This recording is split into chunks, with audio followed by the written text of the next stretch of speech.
Hey, good morning, everyone.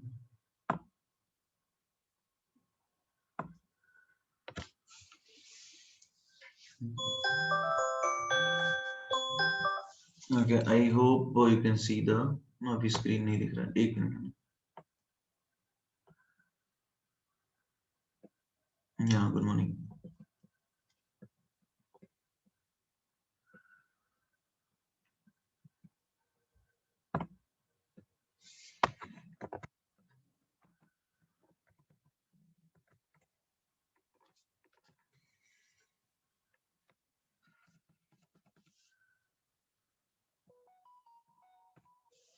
Okay.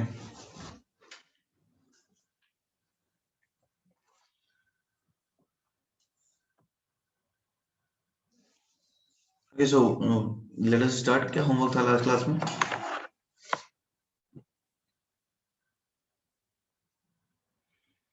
Group 16, right?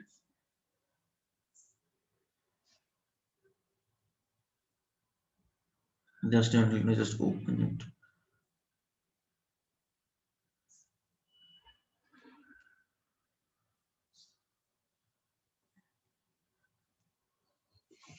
ठीक है, Group 16 तो start कर लेते हैं हम लोग. Group 16 में कौन सा? 164.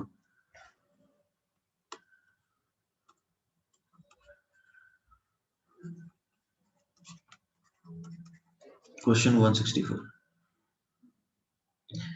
उमंग ये तुम्हारा डाउट है 164 जो तुम बता रहे हो कहाँ तक था होमवर्क? ओके ठीक है, डाउट है. फाइन, तो देखो 164 पढ़ लेते हैं. O3 plus I2 plus H2O X plus O2. अच्छा देखो, तुमने एनसीईआरटी की रिएक्शंस पढ़ी है? एवरीबॉडी एनसीईआरटी की रिएक्शन पढ़ी है ना? तो O3 जो है वो कन्वर्ट करता है किसमें?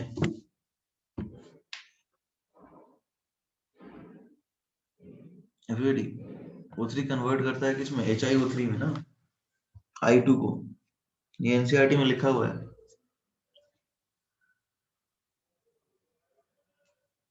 ठीक है, नेक्स्ट बताइए. ये एनसीईआरटी की रिएक्शन HiO3 में कन्वर्ट करता है वो.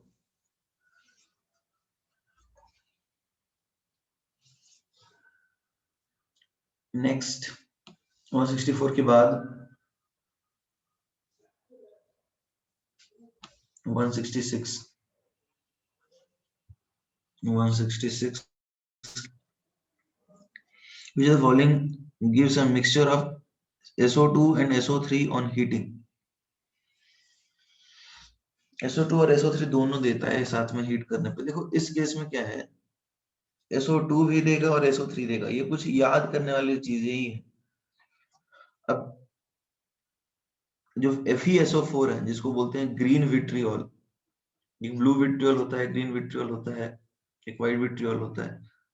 तो FeSO4 जो है ना, ये देता है. देखो इतना याद तो नहीं कर सकते हो तुम, क्योंकि रिएक्शंस तो बहुत सारे होते हैं ना. प्रायोरिटाइज करेंगे, सबसे पहले एनसीईआरटी करेंगे. नेक्स्ट बताइए 167. Which the following is false? An acidified solution of titanium gives a yellow or orange color with H2O2. Okay, देखो ये सारे के सारे इसमें है, H2O2 के रिएक्शन है. तुम हाइड्रोजन में पढ़ोगे. This is hydrogen. हाइड्रोजन में H2O2 के रिएक्शन है. नेक्स्ट 168, लाइन बाय लाइन सारे. An aqueous solution of hydrogen peroxide, ये भी H2O2 का ही है, हाइड्रोजन में पढ़ोगे. 170. The following catalyst is used in a valve for example. ये तो बड़ा आसान है, तो एनसीईआरटी की रिएक्शन. देखो कॉन्टैक्ट प्रोसेस में कौन सा कैटलिस्ट यूज होता है? एवरीडी एवरीडी कॉन्टैक्ट प्रोसेस में कौन सा कैटलिस्ट यूज होता है? B2O5 यूज होता है, राइट? तो वही होगा आंसर. नेक्स्ट, ए आंसर कुछ अलग नहीं है, वही होगा, लेड चेम्बर तो वही होता है। अरे इसमें लेड चेम्बर एनसीईआरटी में चेक कर लो, कुछ अलग मेथड तो नहीं बताया उन्होंने।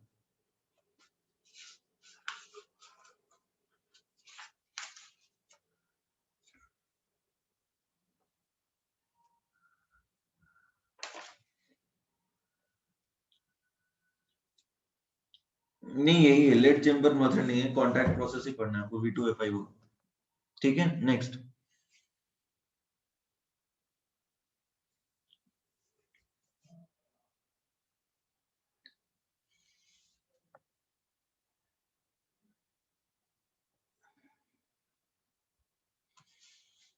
172 concentrated H2SO4 displaces hydrogen chloride because it is stronger than, देखो concentrated, देखो पहली चीज तो ये है कि कोई किसी को डिस्प्लेस कर रहा है तो वो एक इलेक्ट्रोकेमिकल फिनोमिना है, राइट? तो वो पानी में होता है, इज दैट क्लियर? तभी तो आयंस स्प्लिट होंगे, ये बात समझ में आ रहा है? अब कॉन्सेंट्रेटेड जो है वो डिस्प्लेस कर रहा है क्लोराइड को, इसका रीजन ये सल्फेट सॉल्युबिलिटी, तो कोई रीजन है नहीं, लेस सॉल्युबल जैसे कुछ है नहीं, स्ट्रॉन्गर एसिड की कोई बात होती नहीं, बी होगा इसका।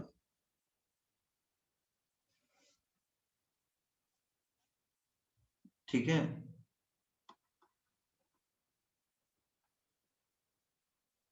नेक्स्ट। सी नहीं हो सकता, सी क्या है?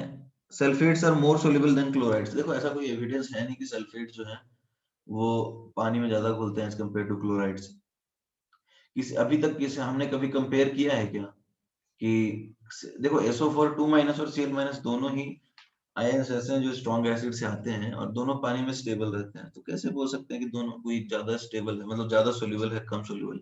HNO3 की बात हमने करी थी कि उतना अच्छा एसिड नहीं होता, ठीक है, बट HCl और H2SO4 में तो हम कभी कंपेयर किए ही नहीं, करते भी नहीं है इसको। नेक्स्ट, 174 174 क्या है? When H2S is passed through nitric acid and KMnO4 solution, the product obtained, देखो H2S को जब पास करोगे ना तो इसका ये टेस्ट है, ठीक है, H2SO4 को जब तुम पास करोगे नाइट्रिक एसिड और KNO4 से तो कोलोइडल सल्फर बनता है, टर्बिडिटी आती है सोल्यूशन। ये भी एक टेस्ट होता है किसका? H2S का। जरूरी नहीं है तुमको याद करना ये।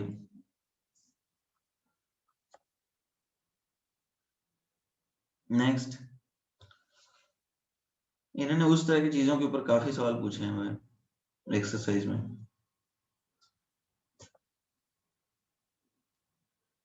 Next, 176 which of the fall alkaline Ki oxidized by ozone to potash, देखो हमने तो ये भी पढ़ा ना, KiO3 में ऑक्सीडाइज हो जाता है, ये पिछले ही क्वेश्चन में कहीं था कि ये जो है वो KiO3 में ऑक्सीडाइज होता है, ठीक है। अब पोटेशियम आयोडेट, पोटेशियम पर आयोडेट, तो अब देखो, देखो KiO3 और KiO4, अब देखो यहाँ पे एनसीईआरटी की रिएक्शन देखते हैं। एनसीईआरटी की रिएक्शन में ये बोला है उन्होंने कि KiO3 को कन्वर्ट करता है। अब अल्कलाइन मीडियम दे रखा है, अल्कलाइन मीडियम दे रखा है, तो देखो अल्कलाइन मीडियम में, एक सेकंड, 176, हाँ, अल्कलाइन मीडियम में चेंजेस तो कुछ होंगे बिकॉज ऑफ मीडियम पे डिपेंड तो करता ही है। इसका आंसर डी, सी है क्या? चेक करो, सी है क्या? ये सारी चीजें फिर याद करने वाली बात है, ये तो नॉर्मल रिएक्शन होता है और ये एडिशनल है। देखो इसमें आप कुछ नहीं कर सकते तुम लोग, एक देखो एक चॉइस है कि तुम कितना पढ़ना चाहते हो। अब ऐसे रिएक्शंस का कोई लिमिट नहीं होता है, तो मैं वही कह रहा हूँ कि पहले जैसे कि आप एनसीईआरटी से स्टार्ट करो, इस तरह के क्वेश्चन जो एक्चुअल एग्जाम में वो नहीं आते बिकॉज कोई लिमिटेशन नहीं है ना याद करने का। अब ये उन रिएक्शंस के ऊपर क्वेश्चंस बने हुए हैं जो कि एक्चुअली में एनसीईआरटी में नहीं है और जिनके लॉजिक नहीं है, जो डायरेक्ट याद करने वाले हैं। और इसमें ज्यादातर क्वेश्चन मैं देख रहा हूँ वैसे ही इन्होंने पूछे हैं, तो इसमें कुछ नहीं कर सकते हैं। नेक्स्ट बताइए। देखो जेई मेंस की बात करें तो आप एनसीईआरटी पढ़ते हैं ना और उसकी लॉजिकल पार्ट को समझते हैं तो आपके आंसर क्वेश्चंस लगेंगे। पिछले साल के क्वेश्चंस तुमने देखे हैं, हो रहे हैं तुमसे? प्रीवियस ईयर पेपर्स देखो कैसे आ रहे हैं क्वेश्चन। एवरीबॉडी, किसी ने पिछले साल के क्वेश्चंस किए हैं सॉल्व? पिछले साल के क्वेश्चंस देखो, वो हो जाएंगे तुमसे, आराम से होंगे प्रीवियस ईयर पेपर्स। कितने लोगों ने ट्राई किया है?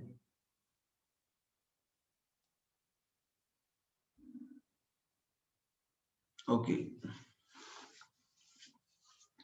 और ऐसा कुछ नहीं है, जो रूल बताया गया आप उसको फॉलो कीजिए। आप एनसीईआरटी को सबसे पहले प्रायोरिटाइज कीजिए। एनसीईआरटी प्रायोरिटाइज करने से आपको बहुत सारा काम हो जाएगा, मेंस तो हो ही जाएगा। बोल रहा है कि वो बहुत ज्यादा एक्स्ट्रा क्लास और होमवर्क हो गया है इसलिए नहीं कर पा रहे हैं। बहुत ज्यादा एक्स्ट्रा क्लास है, सारे सब्जेक्ट में एक्स्ट्रा क्लास हो रहा है। ठीक है, नेक्स्ट बताइए।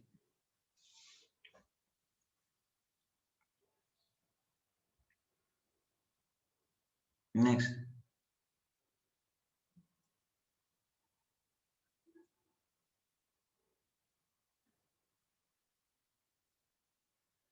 184।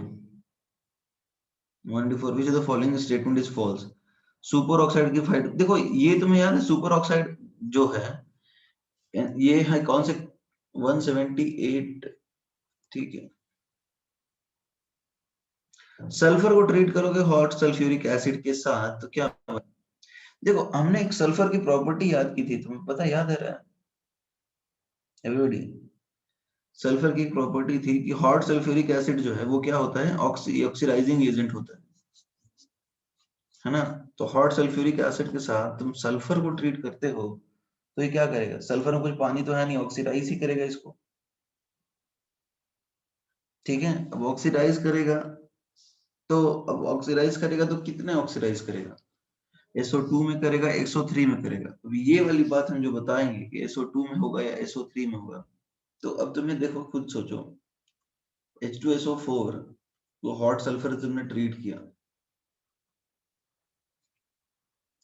तो ये SO3 वापस दे देगा क्या? एवरीबॉडी, ये तो इसका एनहाइड्राइड होता है ना। एवरीबॉडी, ये इसका एनहाइड्राइड होता है, तो ये तो ऐसा कुछ है नहीं। मतलब ये एनहाइड्राइड में तो तभी कन्वर्ट होगा ना जब ये ऑक्सी एसिड हो। ठीक है, जैसे N2O5, तो ये एनहाइड्राइड तो है नहीं, तो ये अपना एनहाइड्राइड में कन्वर्ट नहीं होगा, तो इसको ऑक्सीडाइज तुम्हें क्या लगता है, इसमें करना चाहिए या इसमें करना चाहिए? What do you think is better?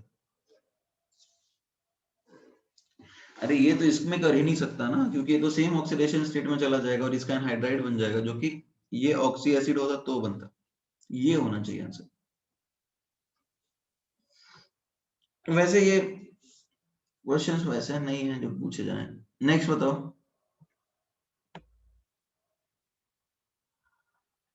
Next.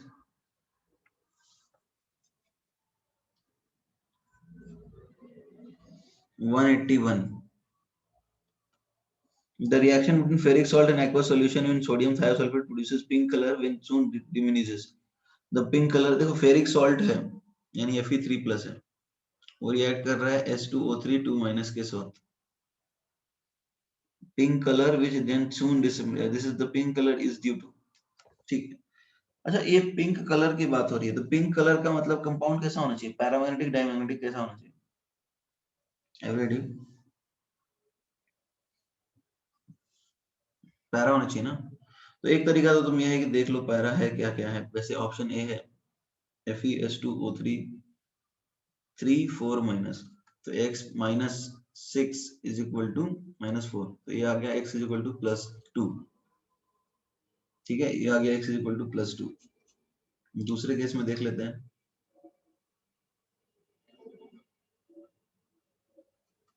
यहाँ आ जाएगा x -2 इंटू 2 इक्वल टू -1, तो x is equal to 4 -1 +3। Then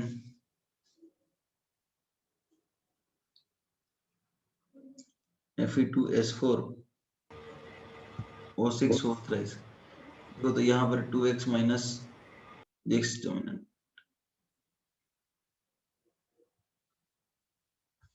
2x minus 3 into 2 is equal to 0. So 2x is equal to 6, x is equal to again plus 3 और last है none of these. तो देखो अभी तो +3 है, एक +2 है, तो +2 में क्या कॉन्फ़िगरेशन बनेगा एवरीबॉडी? +2 में क्या कॉन्फ़िगरेशन बनेगा? 3d6 बनेगा, राइट एवरीबॉडी? +2 में 3d6 बनेगा ना। और S2O3 तो तुम्हें पता ही है कैसा होता है स्ट्रक्चर,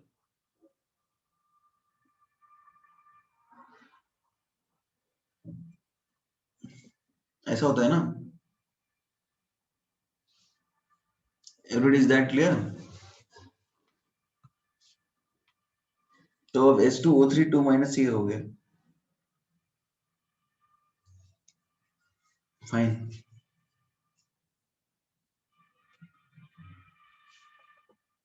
और ये D3 हो गया,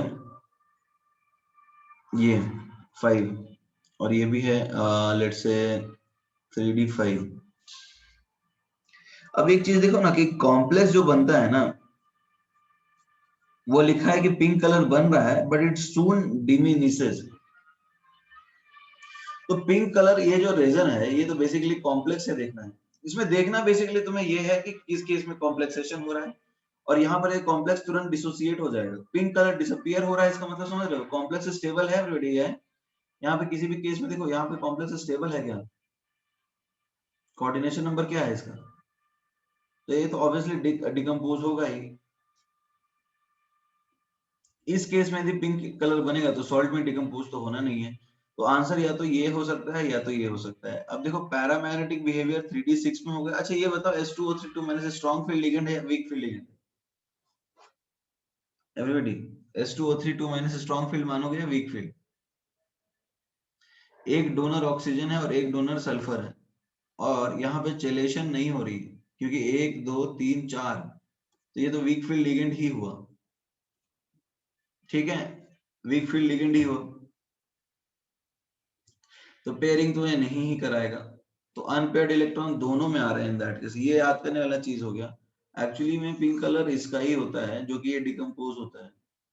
ये फिर याद करने की चीज हो गई, हाइपो के रिएक्शंस में से एक है।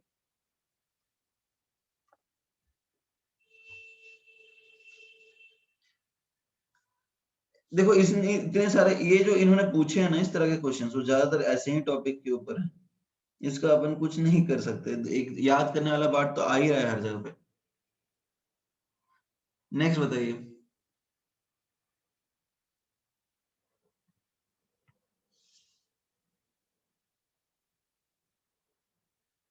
ये मॉडल छोड़ सकते हो वैसे तो, पिछले साल के क्वेश्चन ही होमवर्क दे देता हूँ मैं। हो गए नहीं है।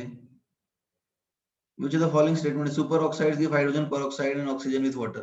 देखो देखो हाइड्रोजन एस ब्लॉक पढ़ा था ना एवरीबॉडी? हाइड्रोजन पढ़ा था।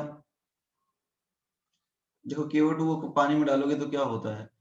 तुम्हें H2O2 प्लस O2 तो मिलता ही है ना, प्लस KOH मिलता है। ठीक है, ये तो सही है ना, ऑप्शन है, ये तुमने पढ़ा होगा हाइड्रोजन एन एस ब्लॉक में। ऑप्शन बी की बात करते हैं, oxygen atom is more electronegative. ये तो सही है। पूछा क्या है इन्होंने 184 में? फॉल्स, तो ये तो सही। अच्छा नहीं, दूसरा ऑप्शन है CrO3 is acidic oxide. CrO3 देखो +6 ऑक्सीडेशन स्टेट में है, और H2CrO4 ये क्रोमिक एसिड होता है, तो ये तो ऑब्वियसली सही है। और PbO इज एम्फोटेरिक, ये हमने बात करी थी, PbO एक्चुअली में एम्फोटेरिक होता भी है। लास्ट ऑप्शन पढ़ लेते हैं, सब ऑक्साइड कंटेन्स मोर ऑक्सीजन एक्सपेक्टेड नॉन वैलेंस। सब ऑक्साइड समझते हो, ये होता है सब ऑक्साइड,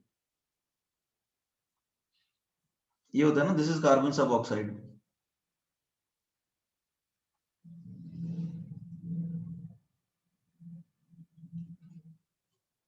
तो अब इसमें पर ऑक्सीजन एटम कितना आया? देखो C3O2 है, तो ये आ गया तुम्हारा 2/3, और कार्बन इसमें देखो क्या है, तो ये तो कम ऑक्सीजन रहता है ना। तो एवरीबॉडी इसमें समझ में आ रहा है?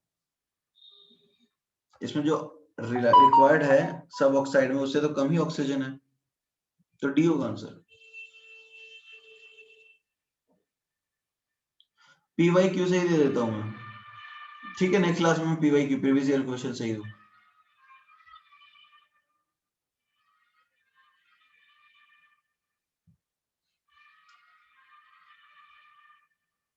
नेक्स्ट बताइए।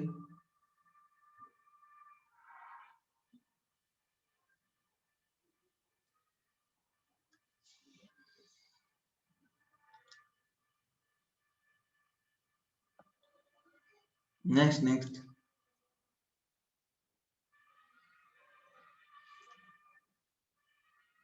189।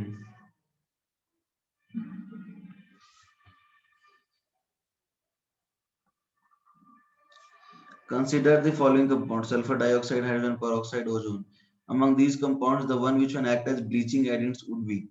देखो ब्लीचिंग एजेंट कौन होता है जो कि एक तरह से नेसेंट ऑक्सीजन रिलीज करे, ये बात तो क्लियर होनी चाहिए ना। ब्लीचिंग एजेंट वो होता है जो नेसेंट ऑक्सीजन रिलीज करे। ठीक है, तो अब सल्फर डाइऑक्साइड है, H2O2 है और ओजोन है। H2O2 भी नेसेंट ऑक्सीजन रिलीज करता है, O3 भी नेसेंट ऑक्सीजन रिलीज करता है। तुम्हें क्या लगता है सल्फर डाइऑक्साइड रिलीज कर सकता है?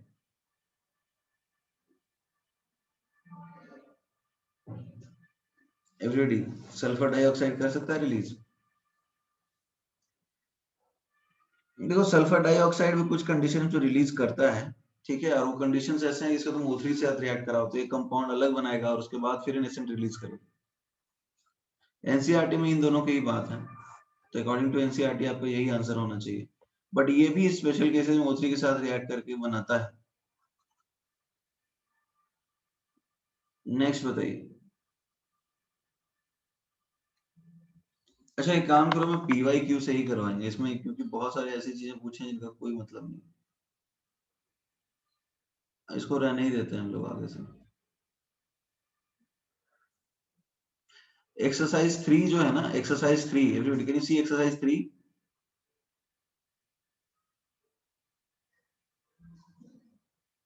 ठीक है, will give you homework from that part only, will take up exercise 3 only. रहने दो इसको। क्या पूछ रहे हो?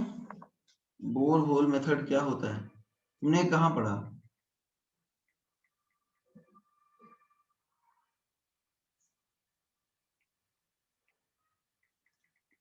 अच्छा क्वेश्चन है, एक सेकंड। 198 न्यू मॉड्यूल में ऐसे क्वेश्चन है कि बेटर है? न्यू मॉड्यूल के क्वेश्चन मैंने देखे नहीं। अरे एक्चुअली में ये जो मेथड है ना हाइड्रोलिक, मतलब एक्सट्रैक्शन के ऊपर, माइनिंग के ऊपर बेस्ड है।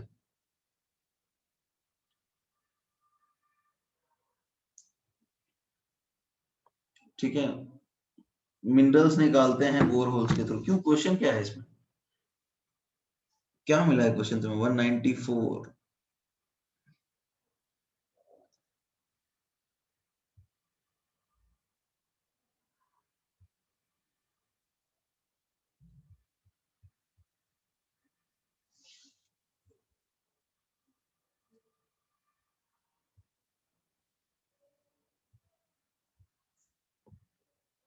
The process of obtaining sulphur by bore hole method is called. देखो ये कोर्स में नहीं है तुम्हारे, सल्फर का एक्सट्रैक्शन नहीं है कोर्स में।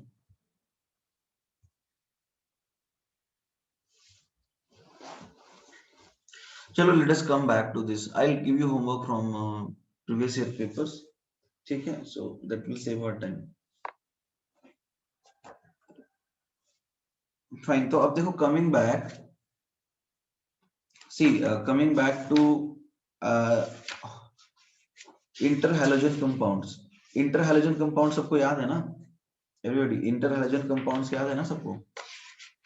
देखो इंटरहैलोजन कंपाउंड्स में जितना ज्यादा इलेक्ट्रोनेगेटिविटी डिफरेंस रहेगा, जितना ज्यादा इलेक्ट्रोनेगेटिविटी डिफरेंस रहेगा एक्स एक्स डैश एन में, एन की वैल्यू उतनी ही ज्यादा रहेगी, राइट?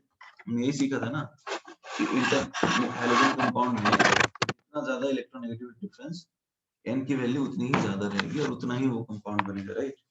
उसके अलावा हमने ये सीखा था कि जैसे जैसे, मतलब जैसे जैसे नंबर ऑफ अनपेयर्ड इलेक्ट्रॉन्स मतलब total number of electrons count करना है। यदि वो इवन है तो क्या होगा, इवन होने पे पैरामैग्नेटिक होगा या डायमैग्नेटिक, इवन है तो डाया और ऑड है तो पैरा, यही था ना कॉन्सेप्ट।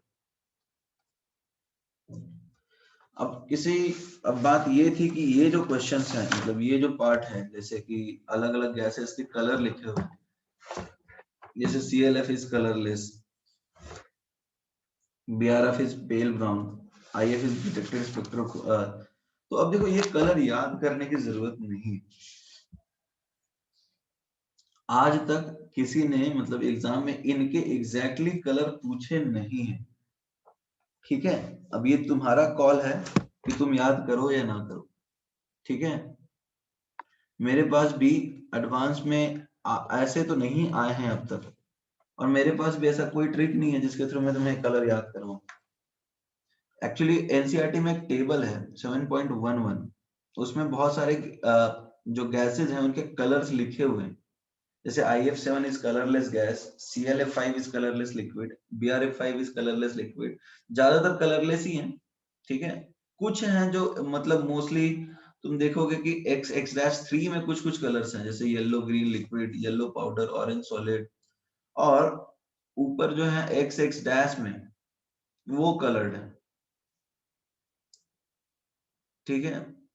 तो अभी तुम्हारा कॉल है कि तुम कितना मतलब जनरल यही है कि XX- और XX-3 होल थ्राइस ये कलर्ड है, बाकी सारे कलरलेस ही। बट इसमें कौन सा कलर किस चीज का है वो अब तक तो नहीं पूछा है। अब तुम याद करना चाहते हो तो तुम्हारा कॉल है, ठीक है। You can memorise if you want to. अब तक नहीं पूछा है इतना मैं बता सकता हूँ। आगे बढ़ सकते हैं हम। Everyday please respond in chat box, आगे बढ़ सकते हैं ना।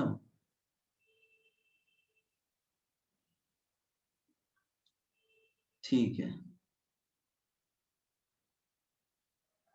Fine, okay. सी स्यूडो हैलाइड नाम सुना है, या फिर स्यूडो हैलोजन। देखो इसकी बात भी कर चुके हैं हम। स्यूडो हैलोजन क्या है? the ions which behaves like halides,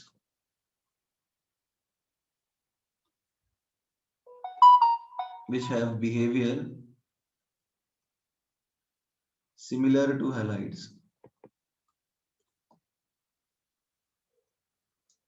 halide जैसा जो बिहेवियर दिखाया है उसको हम बोलते हैं स्यूडो हलाइड। अब स्यूडो हलाइड में कौन कौन से हैं स्यूडो हलाइड? जैसे देखो CN- है, वो एसिड बनाता है HCN, और इस साइनोजेनिक कंपाउंड होता है, CN2 ऐसे एग्जिस्ट भी करता है।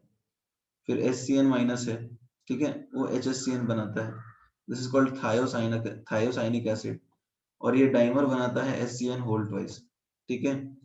N3- है, ये एसिड बनाता है हाइड्राजोइक एसिड, ठीक है। तो ये इस तरह के कंपाउंड्स को स्यूडो हैलोजन बोलते हैं, इससे ज्यादा जानने की जरूरत नहीं, ठीक है। रिटर्न आगे बढ़ जाए।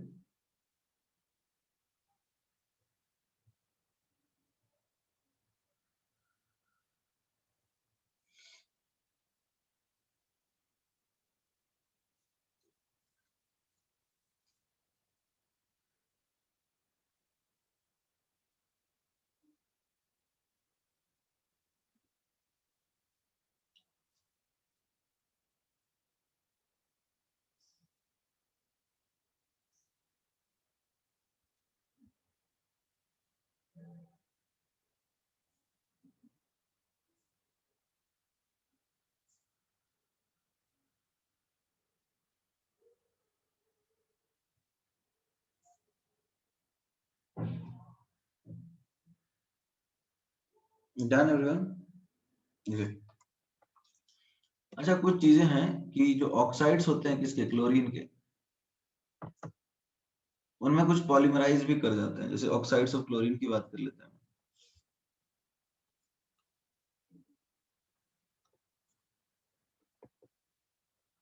ऑक्साइड्स ऑफ क्लोरीन जो है वो पानी में डाइमराइज कर लाते हैं, जैसे कि देखो क्या है, यदि तुम्हारे पास सपोज कुछ इस तरह के हैं जैसे Cl2O, ClO2, Cl2O6, और Cl2O7 से मोस्टली यही है। ठीक है, तो इसमें से क्या होगा, इनमें से कुछ जो कंपाउंड्स हैं जैसे Cl2O6 जो कि डाइमर है Cl2O3 का, ठीक है, Cl2O3 का डाइमर है, वो डाइमरिक स्टेट में एग्जिस्ट करता है, या कोऑर्डिनेट बॉन्ड दिखा सकते हो या फिर डबल बॉन्ड दिखा सकते हो, कुछ भी कर सकते हो। ये इस फॉर्म में भी एग्जिस्ट करता है, दिस इज ऑल्सो पॉसिबल।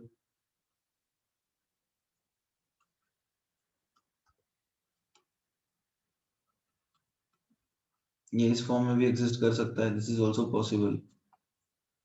और ये साथ में इस फॉर्म में भी एग्जिस्ट कर सकता है। अब Cl2O3 में तुम यदि ये काउंट करते हो तो देखो क्या आता है। देखो 7 इलेक्ट्रॉन होते हैं, 1 और इधर 2 और इधर 2, कितना हो गया 5, एक लोन पे, और इसके पास क्या हो जाएगा 3, इसके आ गया 2 लोन पे। ठीक है, तो ये एक्चुअली डाइमराइज स्टेट में रहना पसंद करेगा Cl2O6 में, क्योंकि ये ज्यादा सिमेट्रिकल हो जाता है। तो ये इसके इस तरह के मतलब पॉलीमराइज्ड फॉर्म्स भी तुम्हें देखने को मिल सकते हैं। ये तो नॉर्मल बात है, उसमें मतलब बेसिकली Cl2O3 जो है वो एक तरह से पॉलीमर के फॉर्म में रहता है, डाइमर के फॉर्म में। और Cl2O6 का जो स्ट्रक्चर हम बनाते हैं, जैसे दिस इज Cl2O6, उसमें तो हम ये पढ़ते हैं ना कि मतलब Cl बॉन्ड होगा, राइट एवरीबॉडी। तो ये कैनोनिकल फॉर्म की बात करता है ना, पैरोक्सी लिंकेज आया एवरीबॉडी, ये इसलिए मैं बता रहा हूँ क्योंकि तुम्हें इस तरह के भी स्ट्रक्चर्स मिल सकते हैं, तुम्हें बताना होगा। जैसे Cl2O6 की बात होती है तो तुम सोचो कि कैलकुलेटेड ऑक्सीडेशन स्टेट मैक्सिमम से कम है, तो तुम्हें एलिमेंट एलिमेंट बॉन्ड बनाना चाहिए, तो तुम एलिमेंट एलिमेंट बॉन्ड बनाओगे। बट ये एक्चुअली इन दोनों फॉर्म्स में भी एग्जिस्ट करता है, बस इतना ही बताना है, इससे ज्यादा और कुछ नहीं। ठीक है, अरे कुछ तो बोलो, बस इतना ही बताना था कि ये इसके इस फॉर्म्स में भी होते हैं, जो कि आपको ध्यान रखना है। Cl बॉन्ड जो तुम बनाओगे उसके अलावा ये वाली चीज भी करनी है, ये दोनों भी इसके पॉसिबल होते हैं स्ट्रक्चर्स। रिटर्न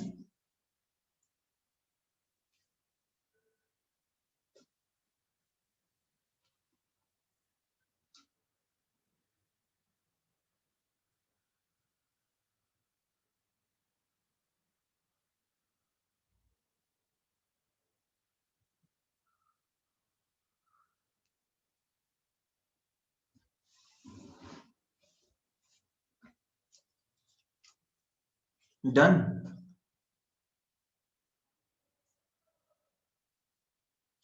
अच्छा ठीक है, अब आगे बढ़ते हैं। अच्छा, एक चीज और है, जो इंटर हेलोजन कंपाउंड्स हैं वो एक्चुअली में इलेक्ट्रिसिटी कंडक्ट करते हैं। थोड़ा सा आ जाते हैं वापस इंटर हेलोजन कंपाउंड्स के ऊपर।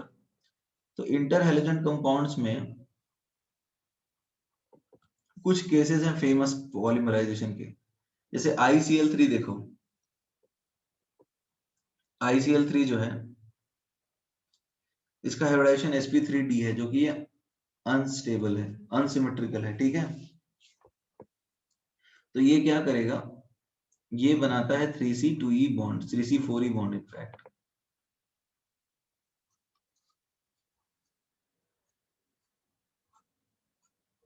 तो अब बताओ, अब ये सिमेट्रिकल हो गया क्या?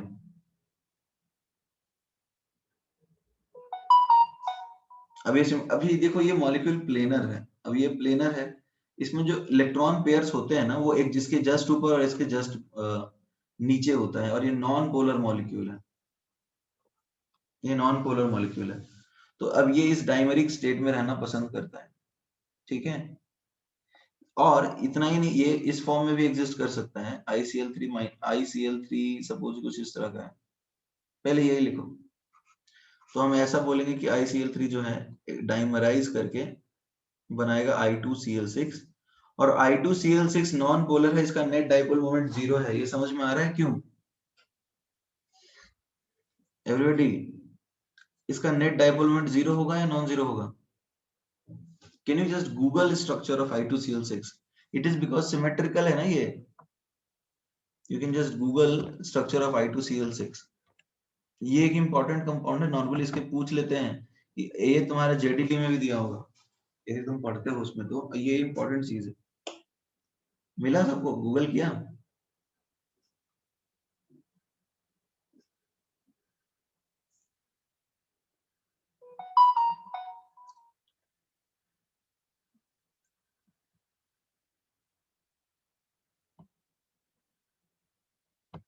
कुछ तो बोलो, मिला या नहीं मिला स्ट्रक्चर?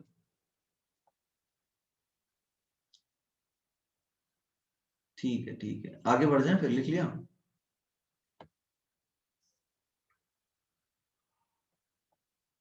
बॉन्ड्स रेजोनेट करते हैं, एक्चुअली में तो थ्री सेंटर बॉन्ड है ना Bharat, this is three centred, four electron, तो ये तो रेजोनेट करता रहेगा, तो ये तो बनाना बॉन्ड बनेगा ना। इसका रीजन नहीं है कंडक्ट करने का, कंडक्ट करते हैं क्यों इलेक्ट्रिसिटी, आई टेल यू। ये तो बनाना बॉन्ड होगा, इलेक्ट्रिसिटी कंडक्ट क्यों करता है, आई टेल यू। ये लिख लिया सबने, एवरीथिंग लिख रिटन।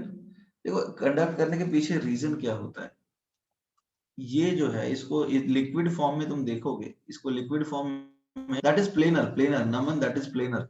तुम्हें गूगल पे 3D मिला इमेज, गूगल पे 3D इमेज मिला या नहीं मिला? तो प्लेनर ही मिला ना, इसलिए तो मैंने, ठीक है मैं दिखाई देता हूँ, just minute, give me a second, I will show you an image.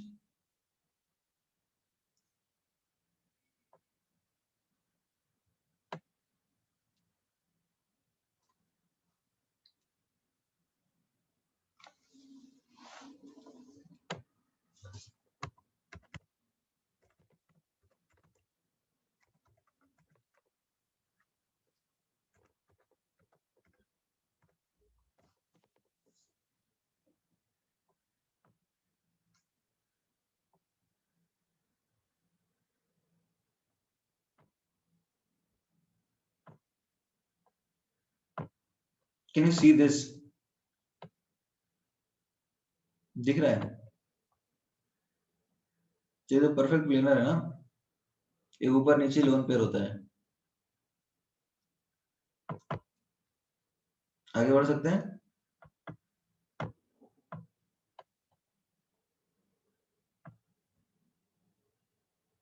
Okay, अब देखो inter halogen compounds electricity conduct करते हैं, तुम्हें कुछ रीजन समझ में आ रहा है? देखो रीजन सिंपल सा है, I2 क्यों लिक्विड, हाइब्रिडाइजेशन क्या होगा उस केस में, देखो कितने बॉन्ड पेयर है, बॉन्ड पेयर 4 है ना, और लोन पेयर 2 है, तो हाइब्रिडाइजेशन sp3d2 होगा। Prathamesh, is that clear? Symmetrical हो गया वो, बॉन्ड पेयर 4 और 2 लोन पेयर, समझ में आ रहा है ना, एक ऊपर दो, और एक ऊपर और एक नीचे होगा, तो हाइब्रिडाइजेशन क्या होगा उसका, sp3d2। अनसिमेट्रिकल था sp3d, उसके बाद सिमेट्रिकल हो गया, ठीक है। B2H6 भी ऐसा ही होता है, ठीक है, ठीक है ना। आगे बढ़ जाते हैं, अब देखो I2Cl3 कंडक्ट क्यों करता है इलेक्ट्रिसिटी, क्योंकि ये एग्जिस्ट कर सकता है ICl2 प्लस और ICl4 माइनस में,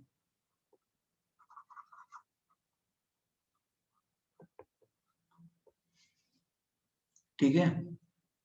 लास्ट वाला दिखा दूं मैं, ठीक है, ले देख लो इसको, इसका हाइब्रिडाइजेशन क्या होगा, sp3d2,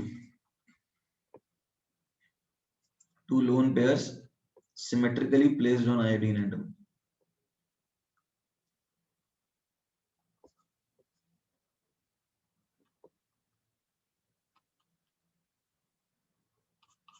done।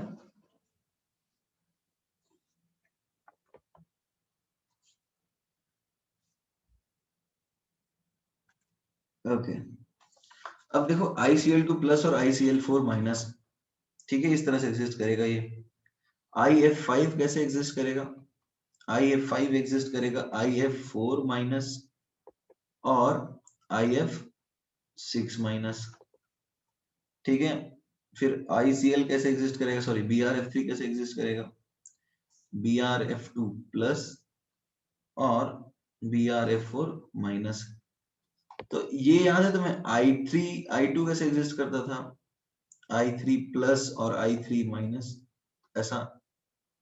तो ये कुछ इस तरह से ये पॉलीहैलाइड की तरह ही बिहेव कर रहे हैं, क्योंकि देखो ऑब्वियसली यहाँ पे जो मोर इलेक्ट्रोनेगेटिव एटम है वो एक्सचेंज हो जाता है लेस इलेक्ट्रोनेगेटिव सेंट्रल एटम के around, and that is reason why they conduct electricity and they behave like polyhalides. Electricity conduction is explained, जो इलेक्ट्रिसिटी का कंडक्शन है, इलेक्ट्रिकल कंडक्शन इज एक्सप्लेन्ड, कैसे एक्सप्लेन होता है, on the basis of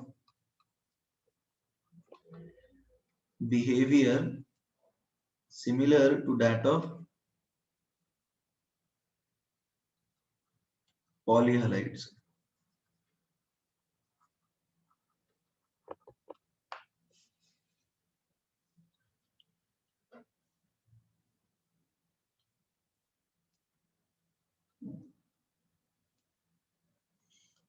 three C two E bonds are weak, यहाँ पर तो three C two E bond नहीं है ना, यहाँ तो three C four E bond है और ये लिक्विड स्टेट में कंडक्ट करता है।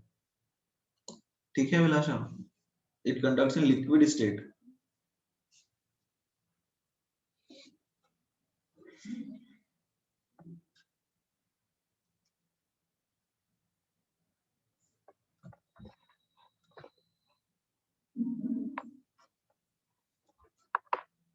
Done everyone. तो देखो पी ब्लॉक में ग्रुप 17 अपना हो गया है कवर। ग्रुप 17 में ज्यादा चीजें नहीं है, जो आज हमने एडिशनल करी वो ये है कि एक तो याद कहा, ये कहा कि Cl2O6 जो है वो दो तीन कैनोनिकल फॉर्म्स में एग्जिस्ट करता है। ClCl बॉन्ड क्या हो सकता है, ब्रिज बॉन्ड भी बताया, राइट। आयनिक फॉर्म्स भी पॉसिबल है, ये हमने बात करी। फिर हमने बात करी कि कुछ केस में डाइमराइज हो जाते हैं, जैसे ICl3 sp3d था जो कि अनसिमेट्रिकल है, तो sp3d2 में डाइमराइज हो जाता था जो कि पोलर है, सॉरी नॉन पोलर है। फिर जो इस तरह के कंपाउंड्स हैं इंटरहैलोजन, वो इलेक्ट्रिसिटी कंडक्ट करते हैं बिकॉज क्या रीजन है इलेक्ट्रिसिटी कंडक्ट करने का, बिकॉज वो आयंस के फॉर्म में एग्जिस्ट करते हैं, पॉलीहैलोजन की तरह बिहेव करते हैं। Written everyone.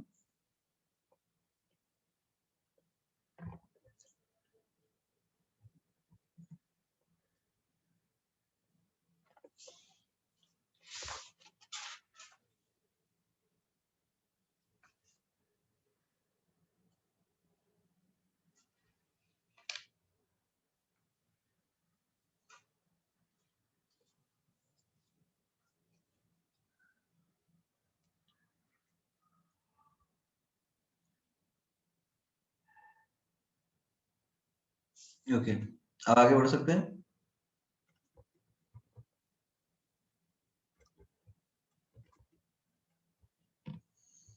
देखो अब जो हमारा नेक्स्ट है ग्रुप, दैट इज ग्रुप 18। देखो ग्रुप 18 काफी छोटा है, but you will be surprised to know कि ग्रुप 18 से क्वेश्चंस कम नहीं आते।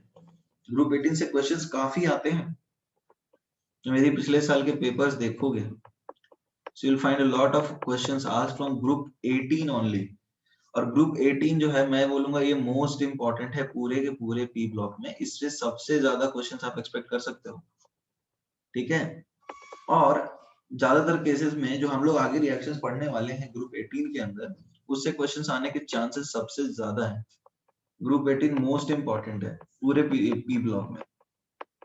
सोचोगे सबसे छोटा है, ये कैसे इंपॉर्टेंट होगा, क्योंकि अब तक सबसे ज्यादा ग्रुप 18 पे ही क्वेश्चंस आए। लीस्ट क्वेश्चंस कौन से ग्रुप से हैं? देखो लीस्ट का तो नहीं देखा मैंने, बट मोस्ट तुम देखोगे ग्रुप 18 से ही है। ग्रुप 18 यदि तुम कोई सिंगल ग्रुप देखो जिससे तुम्हें सबसे ज्यादा इंपॉर्टेंट लगेगा ना, तो वो ग्रुप 18 है। और इसके रिएक्शंस भी खास नहीं है क्योंकि रिएक्ट तो करता ही नहीं है, तो ग्रुप 18 को अच्छे से पढ़ना है। सबसे पहले देखो नोबल गैसेस क्यों बोलते हैं, क्योंकि रिएक्ट नहीं करते, ये तो बताने की जरूरत नहीं है ना। हाँ लीस्ट ग्रुप 14 से बोल सकते हो, सबसे कम 14 ग्रुप नंबर 14 से है। सबसे ज्यादा जो पूछे जाने वाले ग्रुप्स हैं वो 18 और 13 है। 18 और 13 मोस्ट आस्क्ड है, उसके बाद फिर 15 आता है। 14, 15, 16, 17 नहीं आते। 50 मतलब 18, 13, 15। ठीक है, आ जाते हैं। देखो नोबल गैस क्यों बोलते हैं समझ में आ रहा है ना everybody, why is it called noble gas? Because they are non reactive, react नहीं करते किसी के साथ। उनका रेडियस बड़ा होता है। Why there radius is relatively big? Because one डर वाल रेडियस कंसीडर करते हैं, ये तो पता होगा। इसमें जो रेडन होता है, रेडियन इज रेडियो एक्टिव। ठीक है, और जनरल कॉन्फ़िगरेशन, अच्छा हाँ ऑक्टेट कंप्लीट है। अच्छा इनके बॉइलिंग पॉइंट बहुत कम होता है, एबनॉर्मली लो। ये समझ में आ रहा है क्यों everybody? Boiling point is abnormally low, बहुत ज्यादा कम होता है। What is the reason? They are mono atomic, पहली चीज तो ये। एटॉमिसिटी ही नहीं है, वंडरवॉल फोर्स कहां से आएगा? दूसरी ये कि जब ये मॉलिक्यूल्स एक दूसरे को रिपेल करते हैं अट्रैक्ट करने की तो बात ही नहीं, right? Everybody is that clear? Interactions होते ही नहीं है, रिपेल करते हैं इनफैक्ट। तो हीलियम का जो बॉइलिंग पॉइंट होता है ना, हीलियम का बॉइलिंग पॉइंट जो है, बॉइलिंग पॉइंट हम बात करें, it is least, it is around let's say 4.2 Kelvin.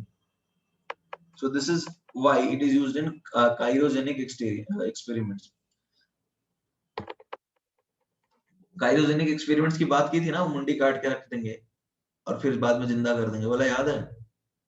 तो उसमें क्या होगा, ऐसा गैस चूज करेंगे जो कि बहुत कम टेम्परेचर पे जाके लिक्विफाई हो, सॉलिडिफाई तो हो ही ना, राइट? तो हीलियम जो है, helium is the most suitable gas for that, क्योंकि ये तो लिक्विफाई होता ही नहीं है और गैस आसानी से मूव करके चारों तरफ यूनिफॉर्म है टेम्परेचर मेंटेन करके रख सकता है, right? So it is used in cryogenic experiments. और नियॉन का ज्यादा यूज है कि डिस्चार्ज ट्यूब्स में यूज करते हैं, क्योंकि वो एक इनर्ट एटमॉस्फेयर होता है। आर्गन यूज करते हैं कहाँ पे? इलेक्ट्रिक आर्क में। तो बेसिकली सबका अपना अपना यूज है, ठीक है? और इसमें ध्यान देना है कि जेनॉन और क्रिप्टॉन का कोई यूज नहीं है, ठीक है everybody? Xenon and krypton have no use because they react. ये बात मैं समझा दे रहा हूँ फिर से, ये क्योंकि यूजेस के ऊपर क्वेश्चंस आए हैं। हीलियम का यूज लिखवाने की जरूरत है क्या? एनसीईआरटी में दिया है वैसे। हीलियम कहाँ यूज होता है? हीलियम इज यूज होता है for cryogenic, it is a cryogenic agent, low temperature वाली बात। एनसीईआरटी लास्ट पेज में होगा, हाँ एनसीईआरटी में होगा। नियॉन जो है, नियॉन यूज करते हैं डिस्चार्ज ट्यूब्स में, नियॉन यूज करते हैं डिस्चार्ज ट्यूब्स में।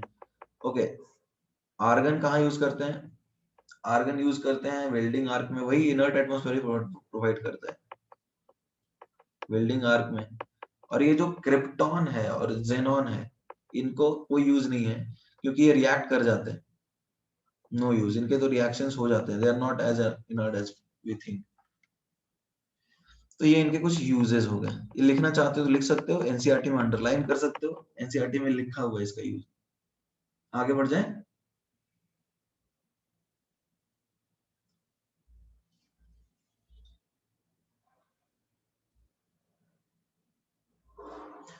अच्छा,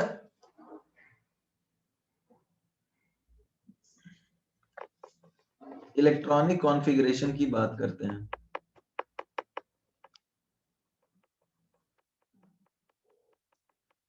इलेक्ट्रॉनिक कॉन्फ़िगरेशन इनका होता है 1:2। अच्छा वेट करो,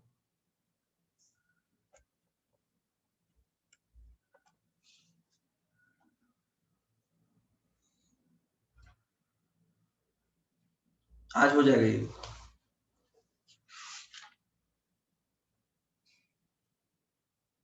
डन।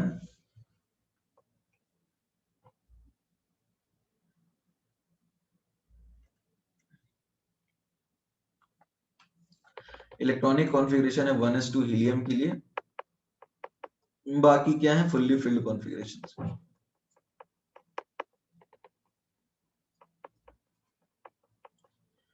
तो इसलिए इनर्ट है।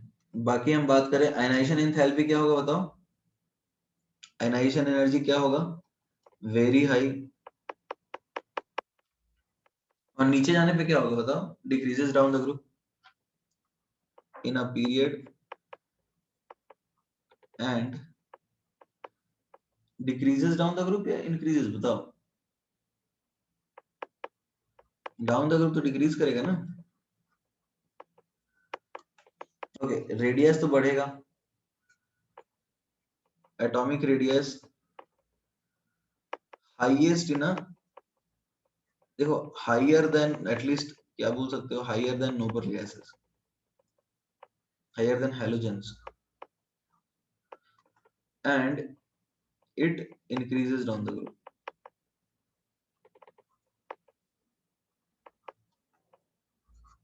कोई दिक्कत है एवरीबॉडी? कोई दिक्कत है?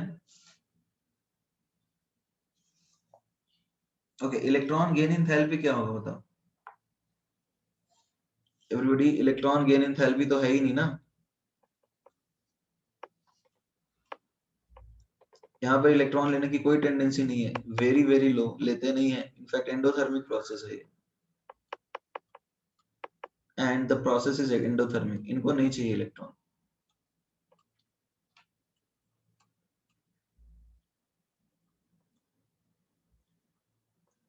देखो अब फिजिकल प्रॉपर्टीज की बात करें तो ये एनसीईआरटी में अंडरलाइन कर सकते हो। फिजिकल प्रॉपर्टीज तो सबके सब गैस होते हैं।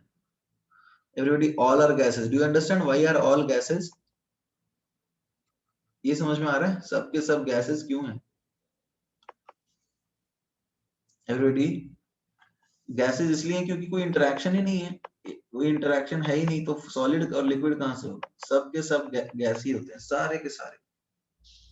पानी में नहीं घुलते हैं, मेल्टिंग पॉइंट बहुत कम है, ठीक है। तो ये इसका नॉर्मल फिजिकल प्रॉपर्टी होगी। सबके सब गैसेस है, इसलिए बोलते हैं इनर्ट गैसेस या फिर नोबल गैसेस। ये चैप्टर मतलब यही एक पर्टिकुलर पूरा पीरियड है, सॉरी ग्रुप है, पीरियोडिक टेबल है, जिसमें गैस टर्म ही निकला, इनर्ट गैस, नोबल गैस। और कहीं गैस यूज नहीं किया है। रीजन समझ में आ रहा है ना? फोर्स ही नहीं है इसके अंदर।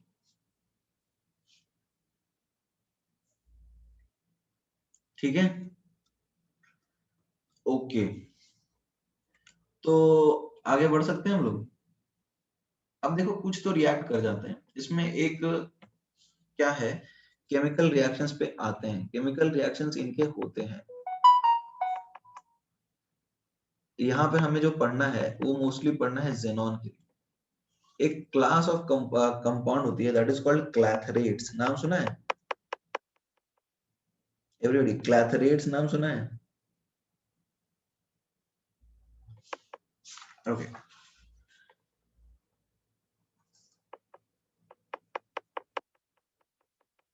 ये होते हैं cage like structures. Cage like porous structures.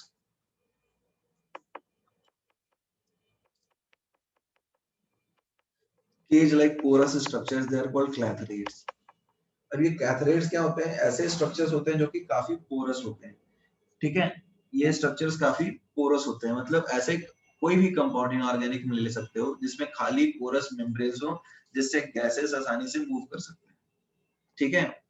तो अब इसमें क्या होता है, इसमें केज लाइक स्ट्रक्चर्स हैं जिसमें गैसेस आसानी से मूव इन और आउट कर सकते हैं।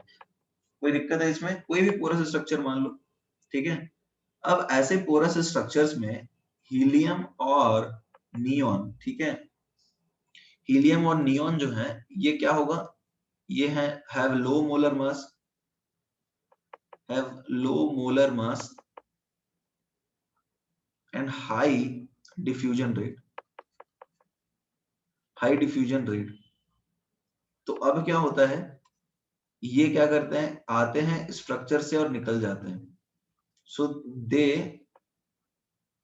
Can easily move in and out, in and out of these porous structures. तो ऐसे पोरस स्ट्रक्चर में आसानी से आ भी जा सकते हैं और जा भी सकते हैं, ठीक है। तो ये गैसेस जो है ट्रैप नहीं होते। तो हीलियम और neon do not form clathrates, ये नहीं बनाते। मतलब ये क्लैथरेट्स क्या है,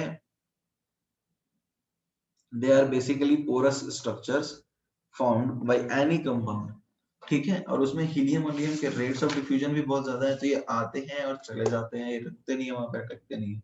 ये लिख लीजिए, या पूरा बता दूं एक साथ लिखोगे क्या? पूरा बता देता हूँ एक साथ लिखोगे चलेगा?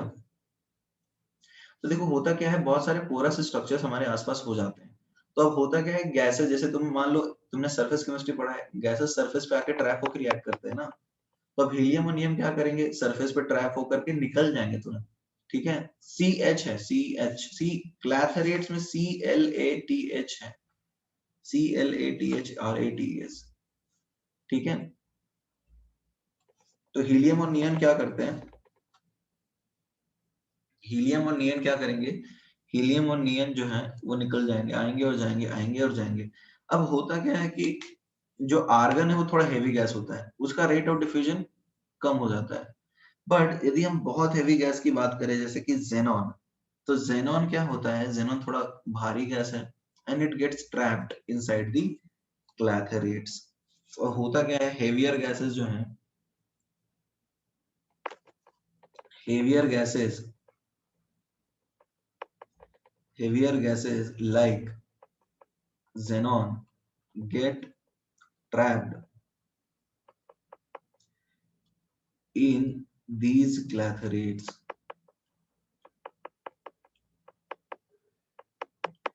ये बात समझ में आ रही है एवरीबॉडी? हेवियर गैसेस जो होते हैं जैसे xenon, they are trapped in this clathrates. ये समझ में आ रहा है नहीं आ रहा? अरे वो फंस जाएगा ना, वो भारी है। जैसे मान लो एक छोटा सा दरवाजा है, उससे बहुत सारे लोगों को जाना है, तो कौन फंस जाएगा? अटकेगा कौन बताओ? अटकेगा कौन? जो सबसे भारी होगा वो अटक जाएगा। समझ में आ रहा है? जो सबसे भारी है वो अटक जाएगा, वो निकल नहीं पाएगा। तो अब होता क्या है कि जेनॉन जो है ऐसे पोरस स्ट्रक्चर में अटक जाता है, फंस जाता है। तो अटक जाएगा तो क्या रिएक्ट कर जाएगा? तो अभी रिएक्ट करने की रीजन तो हमने अभी भी नहीं दी ना। अटक जाएगा बट रिएक्ट करेगा या नहीं? ठीक है, तो ये लिख लीजिए पहले तो कि अटक जाता है। हेवियर गैसेस जो है ना जेनॉन, वो अटक जाते हैं ऐसे पोरस स्ट्रक्चर।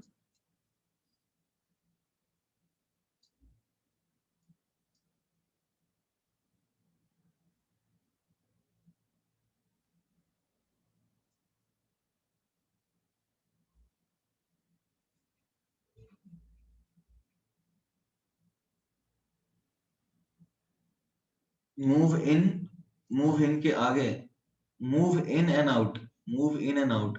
तो बेसिकली क्या है, ये इनर्ट गैसेस हैं तो गैस तो मूव करता रहेगा, राइट? चारों तरफ मूव करता रहेगा। तो ऐसे पोरस स्ट्रक्चर में जेनॉन जैसे गैस जो भारी है वो अटक जाते हैं।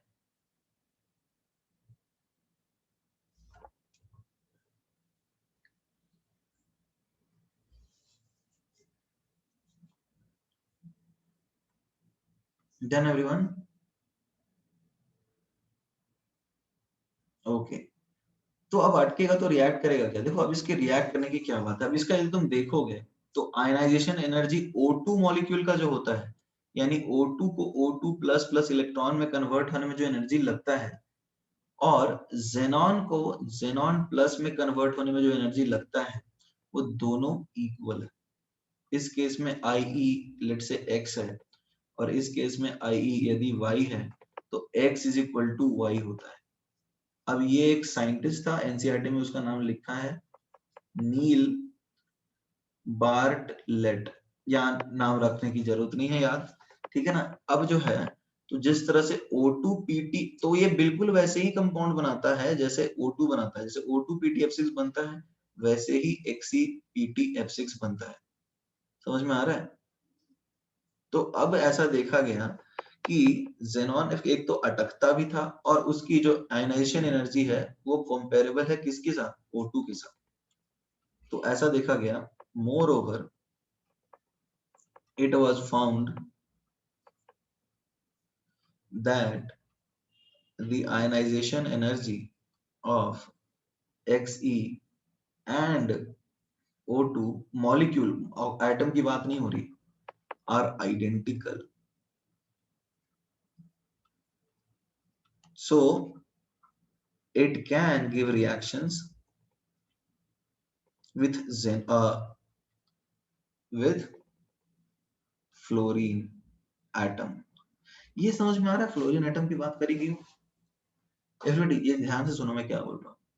तुम्हें क्या लगता है ऑक्सीजन जो है किसके साथ रिएक्ट करता है? फ्लोरीन के साथ, राइट? एवरीबॉडी ये बात समझ में आ रही है? ऑक्सीजन जो है वो किसके साथ रिएक्ट करता है? फ्लोरीन के साथ। तुम्हें लगता है डायरेक्ट रिएक्शन होगा जेनॉन और ऑक्सीजन में? एवरीबॉडी डायरेक्ट रिएक्शन होगा क्या जेनॉन और ऑक्सीजन में? नहीं होगा, क्योंकि दोनों एक जैसे हैं। नहीं हो पाएगा ना। ये किसके साथ रिएक्ट करेगा? जो इससे ज्यादा रिएक्टिव है, जिसकी आयनाइजेशन एनर्जी इससे भी ज्यादा है और इलेक्ट्रॉन लेने की टेंडेंसी काफी ज्यादा है। ठीक है, तो जेनॉन और ऑक्सीजन के डायरेक्ट बॉन्ड्स नहीं बनते। जेनॉन और ऑक्सीजन के डायरेक्ट बॉन्ड नहीं बनते। ये बड़ी इंपॉर्टेंट बात मैं बता रहा हूँ, ध्यान से सुनो। जेनॉन और ऑक्सीजन के डायरेक्ट बॉन्ड्स नहीं बनते हैं। जेनॉन फ्लोराइड बनाते हैं, जेनॉन फ्लोराइड का हाइड्रोलिसिस करके जेनॉन ऑक्साइड बनाते हैं। ये समझ में आ रहा है? ये बड़ी बात इंपॉर्टेंट है कि यहाँ पे जेनॉन और ऑक्सीजन के डायरेक्ट बॉन्ड नहीं बन सकते। तो जेनॉन फ्लोराइड बनाते हैं, फिर उनका हाइड्रोलिसिस करके ऑक्साइड बनाते हैं।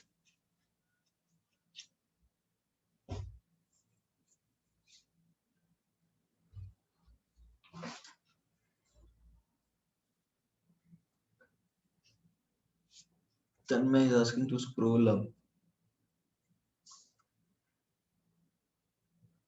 How come just oh will form for him, मतलब क्या बोलना चाह रहे हो अभिलाषा?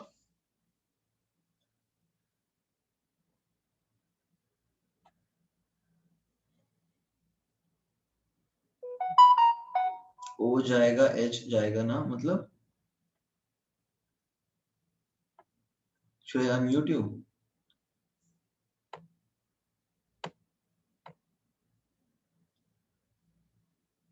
Okay, fine.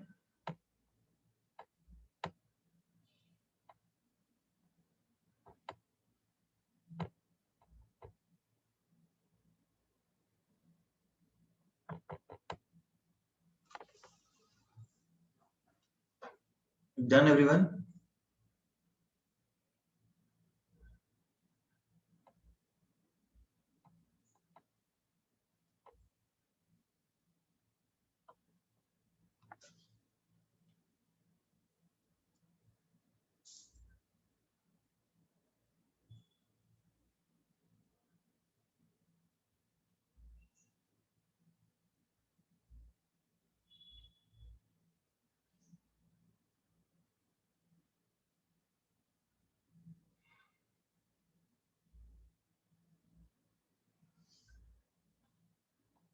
Okay.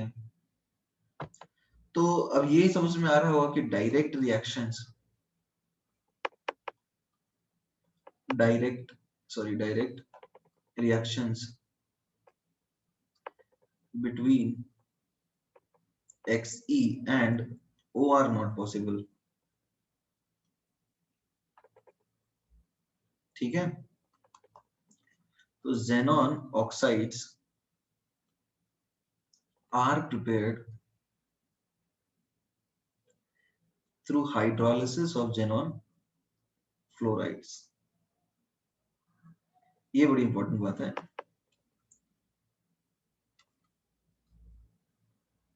Write it down.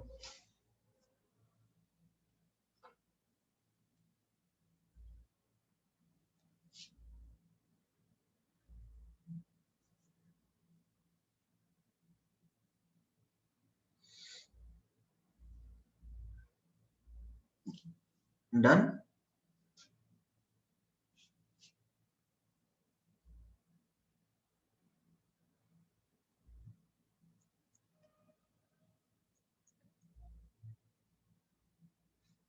Okay. Fine. अब देखो क्या है, अब देखो क्रिप्टॉन के जो कंपाउंड्स होते हैं ना, KrF2 ही मिलता है सिर्फ, तो वो ज्यादा डिटेल में नहीं पढ़ना, हमें मोस्टली जेनॉन के ही कंपाउंड्स पढ़ने हैं. तो जेनॉन के कंपाउंड्स जो होंगे वो तो एक बनाएगा फ्लोराइड्स, ठीक है, ये बनाएगा ऑक्साइड्स, इसके ऑक्सो एसिड भी होते हैं, वो एनसीईआरटी में नहीं है, बड़ो आपको पढ़ने होंगे. तो फ्लोराइड देखो कौन कौन बना सकता है, एवरीबॉडी XeF बना सकता है, XeF2 बना सकता है, XeF3 बना सकता है, XeF4 बना सकता है, XeF5 बना सकता है. अब देखते हैं कौन कौन से बनते हैं. XeF6 बन सकता है, XeF7. अब बताओ XeF बन सकता है क्या? एवरीबॉडी XeF पॉसिबल है? एवरीबॉडी XeF पॉसिबल नहीं है, अनसिमेट्रिकल. XeF2 पॉसिबल है, एवरीबॉडी XeF2 पॉसिबल है, क्योंकि नंबर ऑफ इलेक्ट्रॉन देखो ना, लोन पेयर इवन हो रहे हैं, लोन पेयर इवन हो रहे हैं, राइट? तो ये हो सकता है. यहाँ पर देखो लोन पेयर ऑड हो जाएंगे ना, तो ये नहीं होगा. यहाँ लोन पेयर इवन हो रहे हैं, एवरीबॉडी यहाँ पे लोन पेयर इवन हो रहे हैं, यहाँ पे लोन पेयर ऑड, यहाँ पे लोन पेयर इवन. तो अब देखो जहाँ लोन पेयर ऑड है ना, वो तो बड़ा अनस्टेबल कंपाउंड होगा, डाइमराइज होगा, ठीक है. तो अब सिर्फ XeF2, XeF6, XeF4 और XeF6 ही बनते हैं, बाकी नहीं बनते, ठीक है. कोई दिक्कत है? XeF8, अरे +8 ऑक्सीडेशन, +8 में हाइब्रिडाइजेशन ही क्या होगा एवरीबॉडी?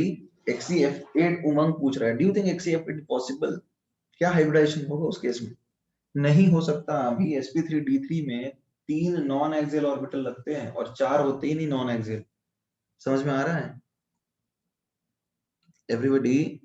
XeF8 बना दोगे तो 4 नॉन एक्सियल ऑर्बिटल लग जाएंगे, जो कि होते ही नहीं है ना, तो कहां से बनेगा फिर?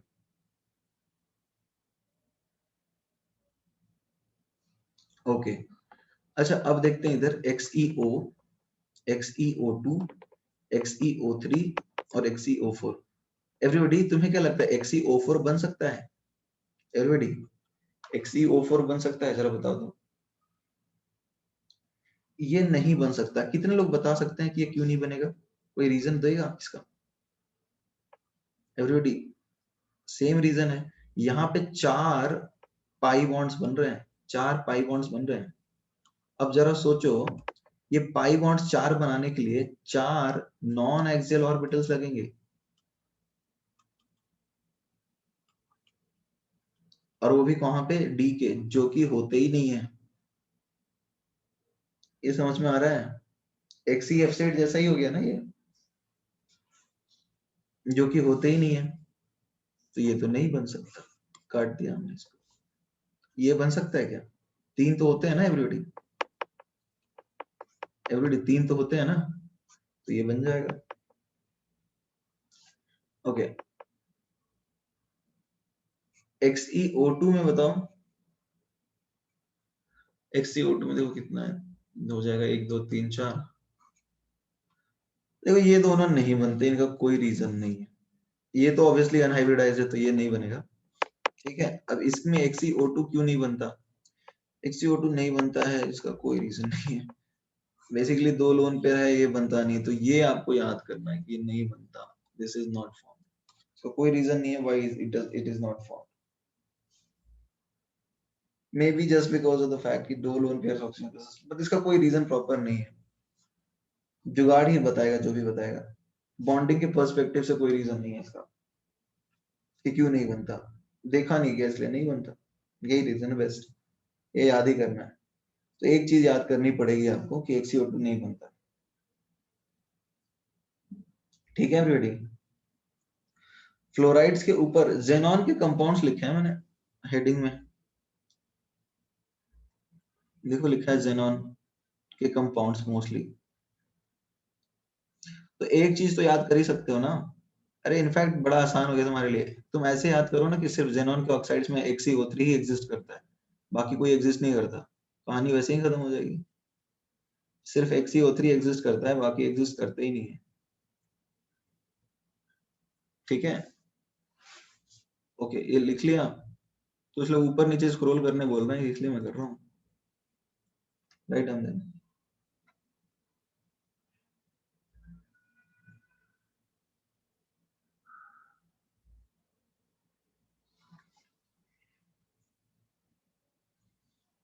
ठीक है, अब ऑक्सो एसिड की बात कर लेते हैं, है ना? लिख लिया तुमने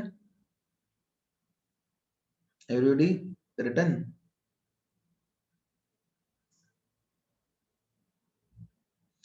ओके, तुम्हें लगता है, देखो जेनॉन की ऑक्सी एसिड भी होती है। जेनॉन जो है वो ऑक्सी एसिड भी बनाता है। ऑक्सीजन ऑक्सी एसिड बनाता है everybody, everybody oxygen oxy acid बनाता है क्या? तो जेनॉन भी बनाएगा। अब देखो जेनॉन की एक एसिड होती है, दिस इज कॉल्ड, इसको हम बोलते हैं परजीनिक एसिड। और ये डिसोसिएट होता है इस तरह से, तुमने ये, दिस इज कॉल्ड परजीनेट आयन। और यहाँ 4 H प्लस रिलीज करेगा ये प्लस। देखो परजीनिक क्यों, 1 2 3 4 5 6 7 8 +8 ऑक्सीडेशन स्टेट है इसका, बट हाइब्रिडाइजेशन अभी भी एवरीबॉडी ध्यान से देना, हाइब्रिडाइजेशन क्या है? sp3d2 ही है। ठीक है ना? ठीक है, ठीक है, ठीक है, ठीक है। Now let us talk about this compound.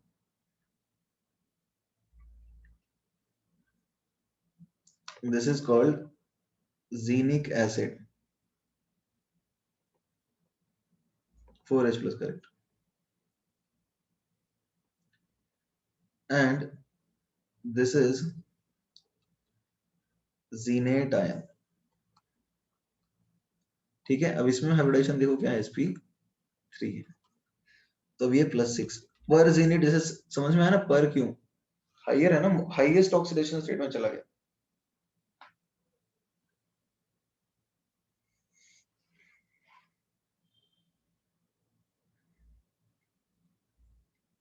Everybody done?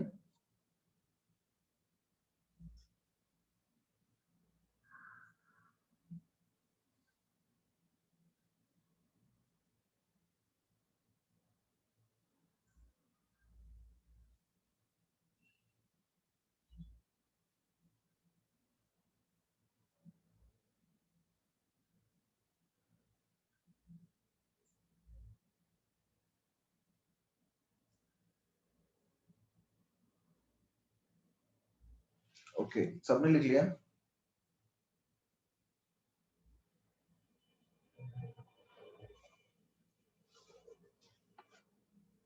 Hmm,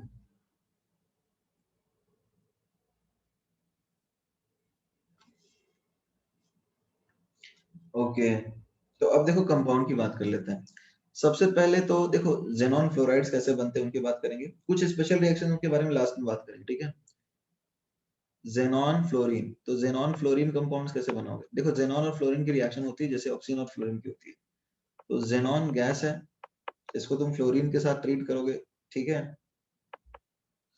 access fluorine के साथ ट्रीट करना होगा, ऐसा नहीं कि फ्लोरीन के साथ तुरंत ट्रीट करोगे तो रिएक्ट कर जाएगा। एक्सेस के साथ रिएक्ट करना होगा, ठीक है। एवरीबॉडी एक्सेस के साथ। सुजल लिखना है क्या?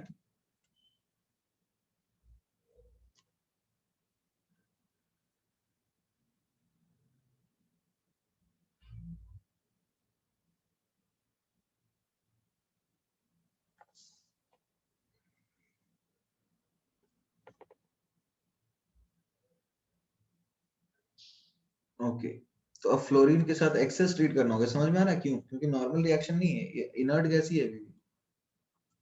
और टेम्परेचर देखो तुम क्या है, 1 बार। अब टेम्परेचर तुम बढ़ाते जाओ, ये एनसीईआरटी वाली बात है, ठीक है। तुम टेम्परेचर बढ़ाते जाओ, ठीक है ना, तुम टेम्परेचर बढ़ाते जाओ, तो और प्रेशर भी बढ़ाते जाओ, जैसे एनसीईआरटी में 7 बार दिए। तो अब क्या होगा, ये इसको फेवर करेगा, बिकॉज ये गैस जो है एनर्जी आसानी से मिलेगा हायर टेम्परेचर पे। और टेम्परेचर बढ़ाओगे, ठीक है। और यहाँ देखो रेशियोज भी लिखे हैं 1:5, तो ये इस तरह से रिएक्शन देता जाएगा। तुम रेशियो 1:20 कर दो, यानी फ्लोरीन बहुत ज्यादा कर दिया तुमने, ठीक है। और टेम्परेचर तुमने रखा है यहाँ पे थोड़ा कम ही रखा है, और प्रेशर बढ़ा दिया 573। ये टेम्परेचर तुम्हें याद करने की जरूरत नहीं है, अब तक इन टेम्परेचर पे क्वेश्चन नहीं आया है अब तक, लेकिन है ना। तो अब देखो क्या हो रहा है, जेनॉन फ्लोराइड्स बन रहे हैं। दूसरा तरीका क्या है, इसको O2F2 के साथ रिएक्ट करवा दो, जो कि एक फ्लोरिनेटिंग एजेंट ही है। तो यहाँ भी तुम्हें XCF6 प्लस O2 मिल जाएगा, ठीक है। एवरीडे रिटर्न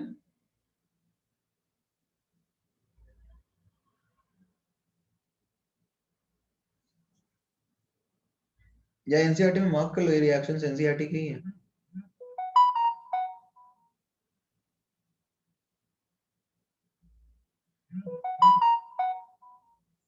मार्क कर लिया तुमने? O2F2 कोई दूसरे डाइफ्लोराइड्स नहीं होते, यही है ना। अच्छा देखो, तुम्हें लगता है आगे के रिएक्शंस याद करना है, रुक जाओ, अभी 2-3 रिएक्शंस एनसीईआरटी के हैं, अब सीधा हम हाइड्रोलिसिस पे आएंगे, और उसके बाद कुछ और रिएक्शंस हम उनको डिस्कस करेंगे। अब देखो हाइड्रोलिसिस क्या है, 1:20 क्या है, मतलब 1 मोल जेनॉन और 20 मोल F2, ये लिखा है, समझ में आया? 1:20 का मतलब है 1 मोल जेनॉन लेंगे और 20 मोल लेंगे, ठीक है, इस तरह से।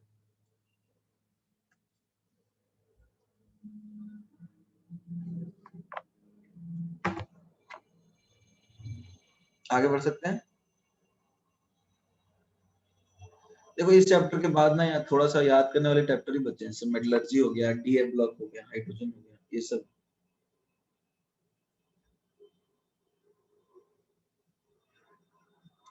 क्वालिटेटिव भी है, क्वालिटेटिव एडवांस में है ना।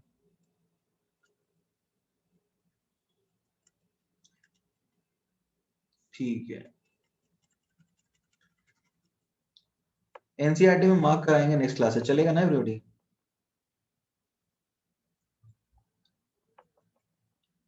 ठीक है ठीक है। अब देखो हाइड्रोलिसिस रिएक्शंस पे हम आ जाते हैं डायरेक्टली।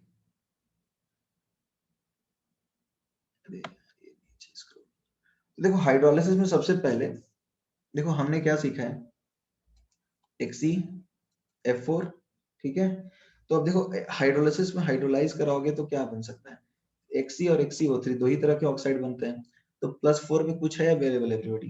एवरीबॉडी देखो +4 में कोई अवेलेबल है? एवरीबॉडी +4 में कोई कुछ भी अवेलेबल है? ऑक्साइड नहीं है ना, तो ये क्या करेगा, एक लोअर और एक हायर बनाएगा ना। ये समझ में आ रहा है? +4 में अवेलेबल नहीं है तो एक लोअर और एक हायर बनाएगा। साथ में HF तो निकलेगा ही और यहाँ पे O2 निकलेगा एक मिक्स्ड मैकेनिज्म से, ठीक है। XeF6 +6 में अवेलेबल है एवरीबॉडी?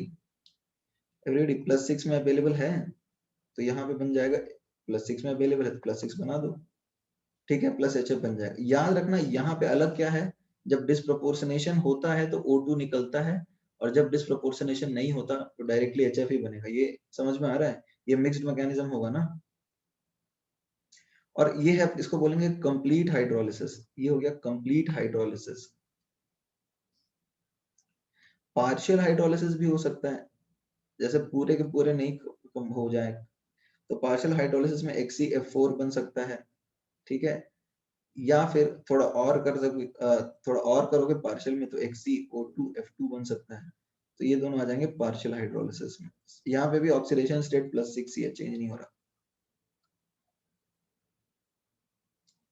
तो ये तो एनसीईआरटी वाले रिएक्शंस है ना, लिखना है।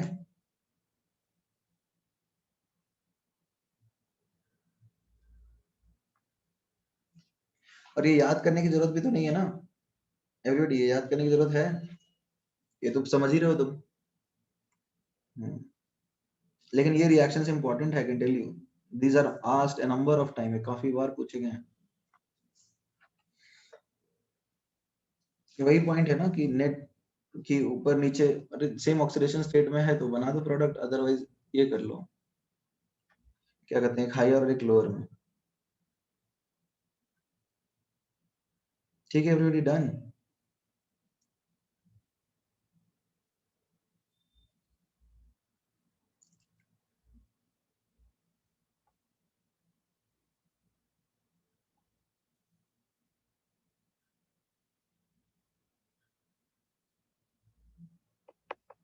ओके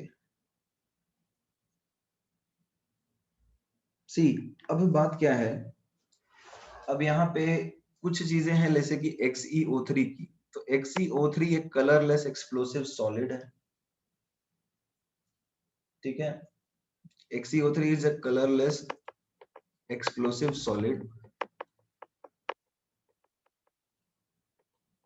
और यदि हम बात करें XeO4 की,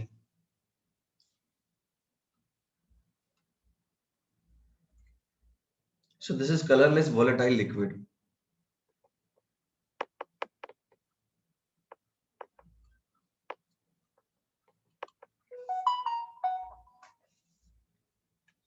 ठीक है, रिटन एवरीवन। अब देखो ये सॉलिड है XeO3 और ये वोलेटाइल लिक्विड है, तो ये प्रॉपर्टीज तुम्हारे ऊपर है, याद कर सकते हो तुम इसको, एनसीईआरटी में वैसे दिया ही है।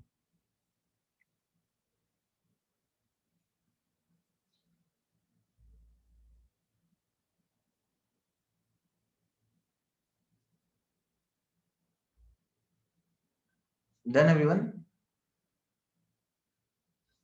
ओके।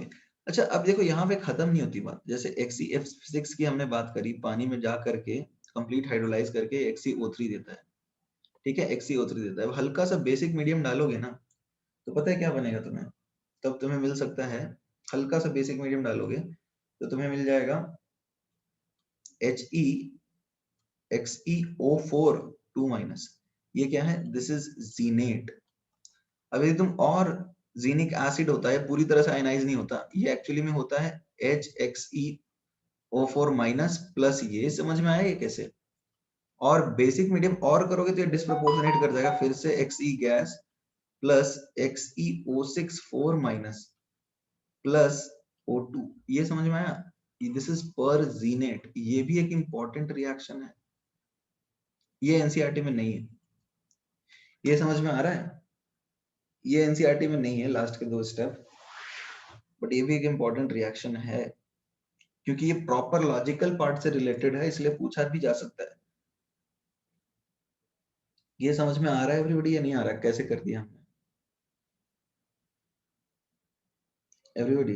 देखो ये बेसिक मीडियम में हल्का आयनाइज होगा, ये भी है और ये भी है, मतलब जो जुजीनिक एसिड है एक H+ रिलीज करेगा या दूसरा H+ रिलीज करेगा, दोनों +6 ऑक्सीडेशन स्टेट में है।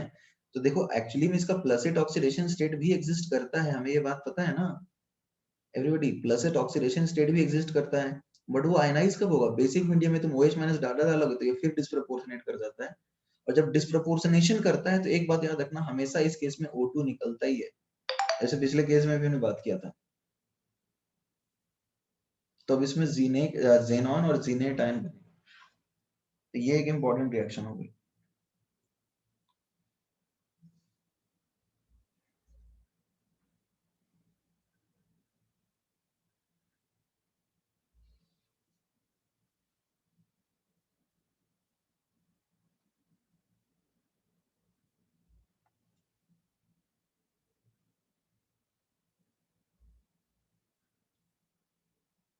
Done.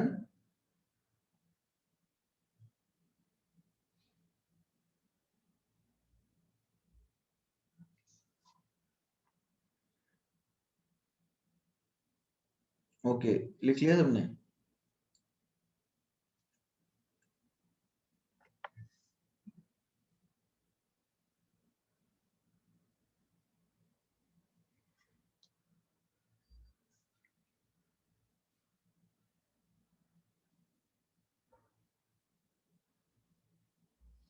Okay fine.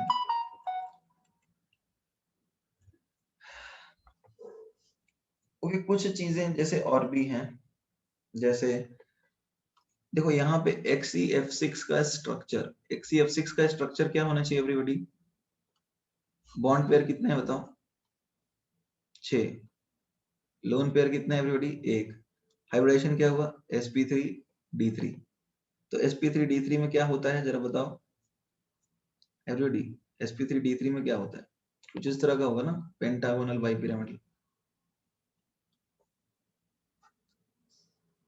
Pentagonal bipyramidal. अब देखो होना क्या चाहिए, जैसे पेंटा, एक सेकेंड है ना, जेनॉन,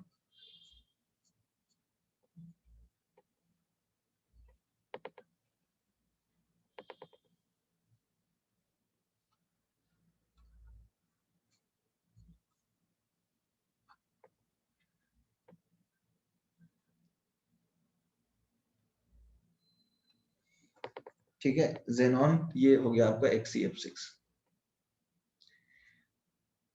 अब ये एक सेकंड, लोन पेयर होगा ना, एक लोन पेयर ऊपर जाएगा, ये तो समझ में आ रहा है ना, पीपीपी के हिसाब से तो यही होना चाहिए, एक्सपेक्टेड तो यही है, एक्सपेक्टेड तो यही है ना, कि बॉन्ड एंगल मतलब लोन पेयर वहां जाएगा जहां इस कैरेक्टर ज्यादा है, तो यहाँ पे 72 डिग्री बॉन्ड एंगल है और यहाँ पे 90 डिग्री है, तो इस कैरेक्टर 90 डिग्री वाले में ज्यादा होगा, तो लोन पेयर इस बार एक्सियल में जाएगा, यही है ना concept everybody, is that clear? But ये तो एक्सपेक्टेड है ना, ये तो एक्सपेक्टेड है एवरीबॉडी, ये तो एक्सपेक्टेड है ना, तो ये होता है एक्सेप्शनल। अब इसमें कहानी क्या है वो मैं बताता हूँ, ये आपको याद रखना है, ये लिखिए पहले, this is expected.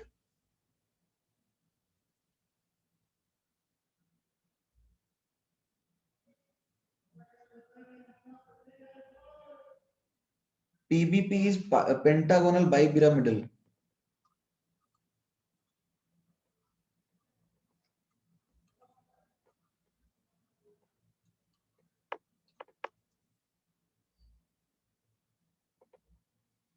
Done?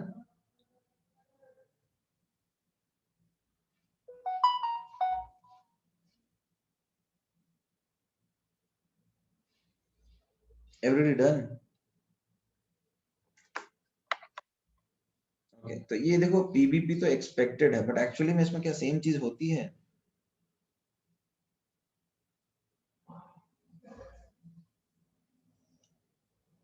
C actually में यहाँ पे होता क्या है, let us talk about it. Actually में क्या होता है, टेल यू। सी, यहाँ पे जिसका स्ट्रक्चर है, ठीक है ना, जस्ट हाँ, उसमें क्या देखने को मिलता है, उसमें देखने को मिलता है रेगुलर ऑक्टाहेड्रन, रेगुलर ऑक्टाहेड्रन। और जो लोन पेयर है, लोन पेयर वो एक्चुअली डी लोकलाइज्ड होता है। Lone pair is delocalized, वो एक जगह पे है ही नहीं। अब ये तो ऑब्जर्व्ड स्ट्रक्चर है ना, ये ऑब्जर्व्ड है, lone pair is delocalized. तो अब ऐसा, अब इसमें ऐसा लगता है ना कि ये ऑक्टाहेड्रन के ऊपर किसी ने टोपी पहनाया हुआ है। समझ में आ रहा है? ये डीलोकलाइज हो जाएगा तो एक क्लाउड बन जाएगा ना। रुक तो जाओ एक बार, होता क्या है वो समझा देता हूँ। ये देखो याद करने की चीज है, एक्सेप्शनल है, मैंने बताया ना XCF6। अब एक्सेप्शन में तो हम तो याद कर लेते हैं ना, जुगाड़ लगाते हैं कुछ ना कुछ।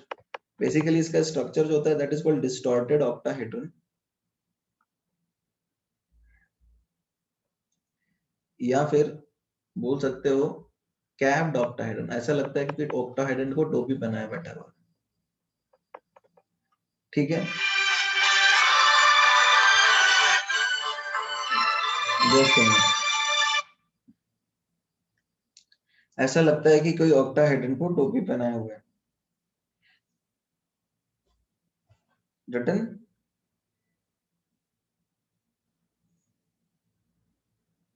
ये लिख लिया तुमने?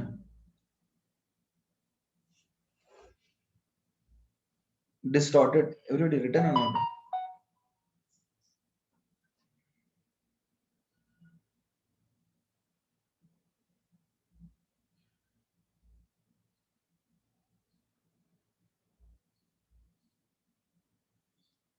अच्छा, ये ऑक्टाहेड्रन को टोपी वाली बात समझ में आ रही है तुम्हें?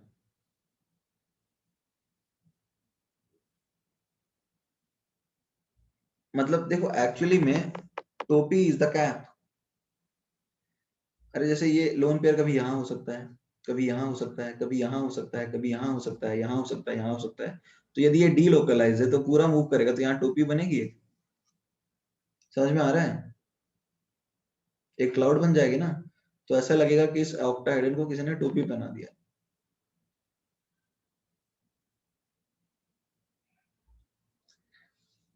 तो टोपी कैसे बनी?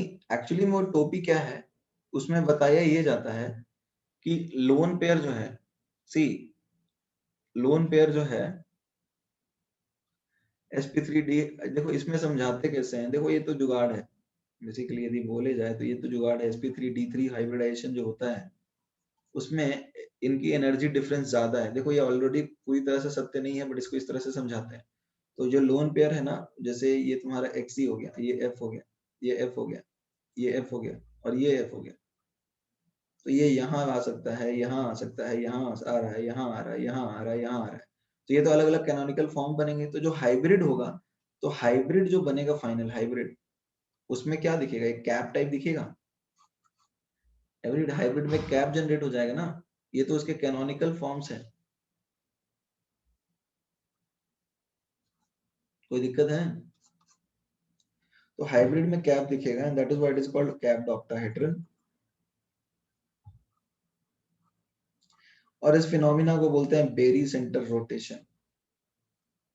अब देखो ये तो एक जुगाड़ है जो कि एक्सप्लेन करता है किसके केस में, xenon के कंपाउंड्स के केस में, ये पर्टिकुलरली कि why is it octahedral despite of the fact that it's having a PBP, pentagonal bipyramidal।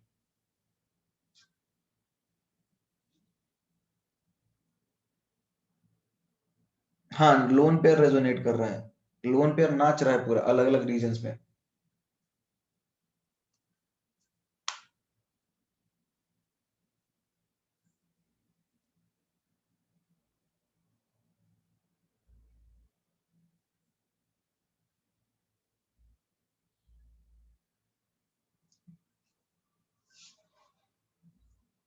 Done.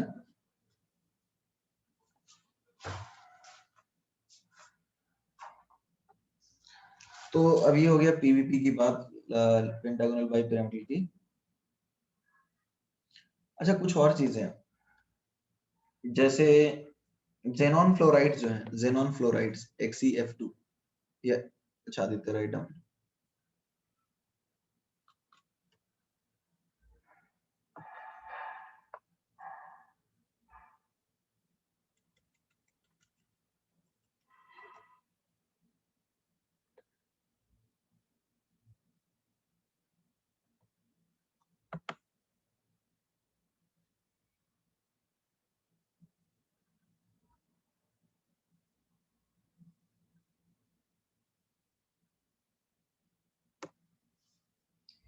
Xenon fluorides हैं XeFN, जो कि N होता है नॉर्मली क्या 2, 4 और 6, राइट।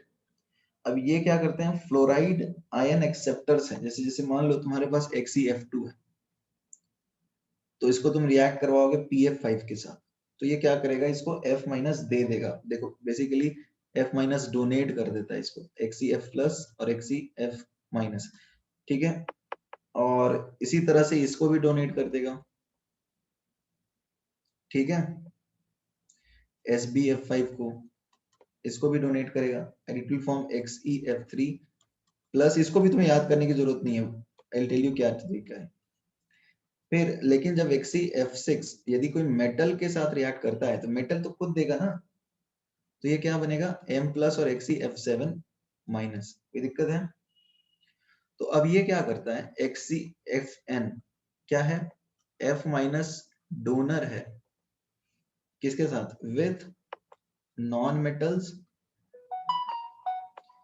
और क्या है, F माइनस एक्सेप्टर है विथ मेटल्स।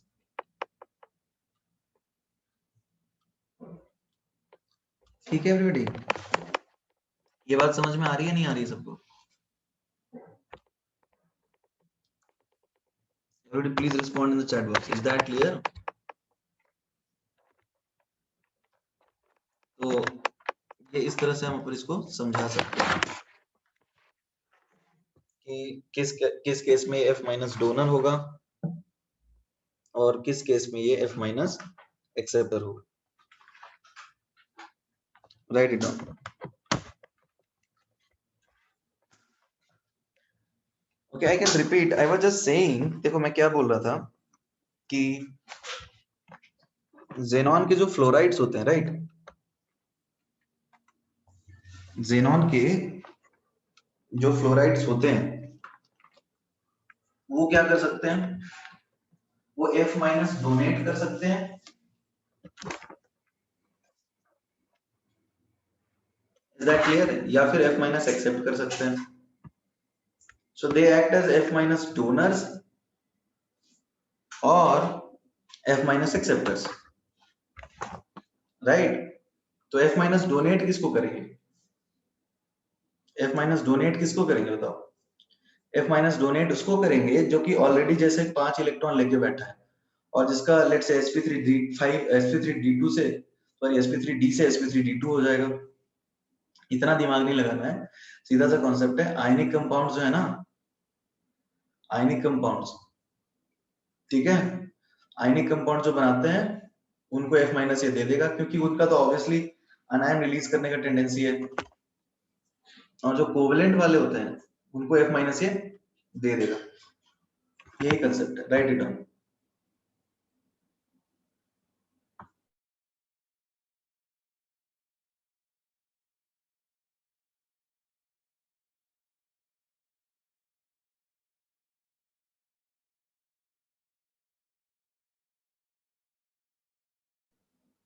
आदित्य मैं ये बोल रहा हूँ कि जैसे जेनॉन के जो कंपाउंड्स होते हैं ना, जेनॉन के कंपाउंड्स, जेनॉन के कंपाउंड जैसे XeF2 है, XeF4 है, XeF6 है, ये ऑब्वियसली फ्लोरिनेटिंग एजेंट्स होते हैं, मतलब फ्लोरीन दे सकते हैं।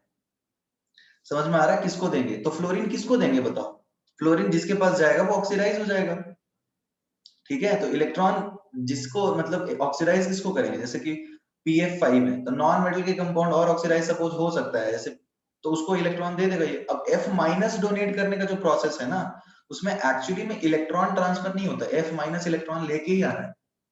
तो अब बात ये है कि कोई आप जो अभी जो कंपाउंड आपके पास है वो F माइनस के साथ कोऑर्डिनेट बॉन्ड बना सकता है या नहीं बना सकता है, ये बात समझ में आ रही है। जो F माइनस आपके पास आ रहा है वो F माइनस के साथ कौन कोऑर्डिनेट बॉन्ड बनाएगा, तो ऑब्वियसली नॉन मेटल बनाएगा ना बॉन्ड, बट मेटल थोड़ी F- के साथ बॉन्ड बनाएगा, वो तो F- और रिलीज कर देगा। तो F- के साथ बॉन्ड जो बना सकता है वो F- रख लेता है, इतना ही कंसेप्ट है। F- के साथ जो कोऑर्डिनेट बॉन्ड बना लेता है वो रख लेगा F- को, और जो नहीं बना पाएगा वो नहीं रखेगा। और किसी को डाउट है? एवरीडी, इसमें किसी को डाउट है तो बताओ।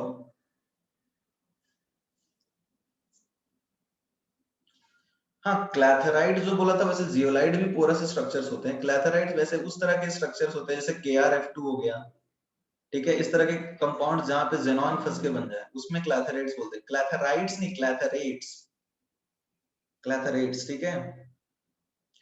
हाँ, जियोलाइट में ही फंसेंगे, बट जियोलाइट के उतने, एक्चुअली जियोलाइट में क्या होता है ना, जियोलाइट में जो कंपाउंड्स होते हैं सिलिकॉन ऑक्सीजन, वो ऑलरेडी स्टेबल होते हैं, ठीक है। फ्राइडे और सैटरडे का देखते हैं आदित्य, जियोलाइट जो होते हैं ना, जियोलाइट ऑलरेडी स्टेबल स्ट्रक्चर्स होते हैं, तो उसमें वो जेनॉन को रिएक्ट नहीं करवा पाएंगे। पोरस होते हैं वो, बट जेनॉन को रिएक्ट नहीं करवा पाएंगे। ये बात समझ में आ रही है? बेसिकली वहां पे फ्लोरिनेटिंग। अच्छा, do you want to show the structure of clathrates? Neon तो घुसता ही नहीं है ना, नियॉन निकल जाता है, हल्का कैसे?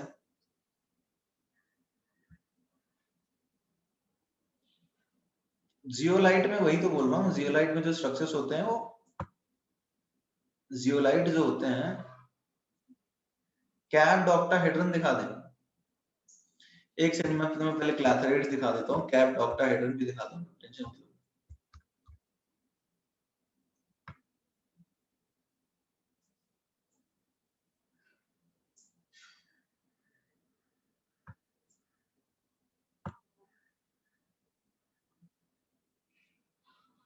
दिखा, can you see this screen now?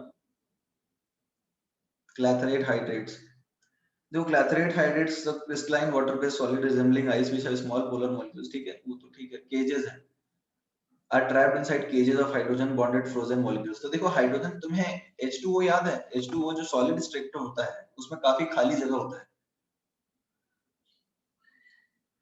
H2O का जो सॉलिड स्ट्रक्चर है उसमें काफी खाली जगह है, तो these are the clathrates, some of the common clathrates. दिख रहा है? तो इन कॉमन क्लैथरेट्स में जो बड़े बड़े होते हैं ना, जैसे किस तरह की बात कर रहा हूँ, हाँ जेनॉन की बात कर रहा हूँ। क्रिप्टॉन बहुत कम कंपाउंड बनाता है, जेनॉन उससे ज्यादा। क्रिप्टॉन सिर्फ KrF2 बनाता है, रीजन उसका आयनाइजेशन एनर्जी ज्यादा है, बट जेनॉन से उसका आयनाइजेशन एनर्जी कम है तो वो ज्यादा कंपाउंड बनाता है, उसके लिए हमको अलग से पढ़ना पड़ रहा है, ठीक है। Okay, now let us talk about HCF6।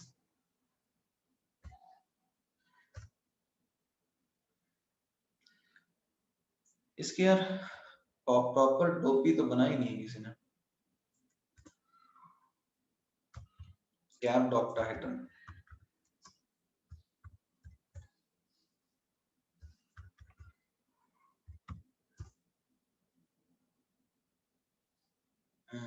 नहीं मिल रहा।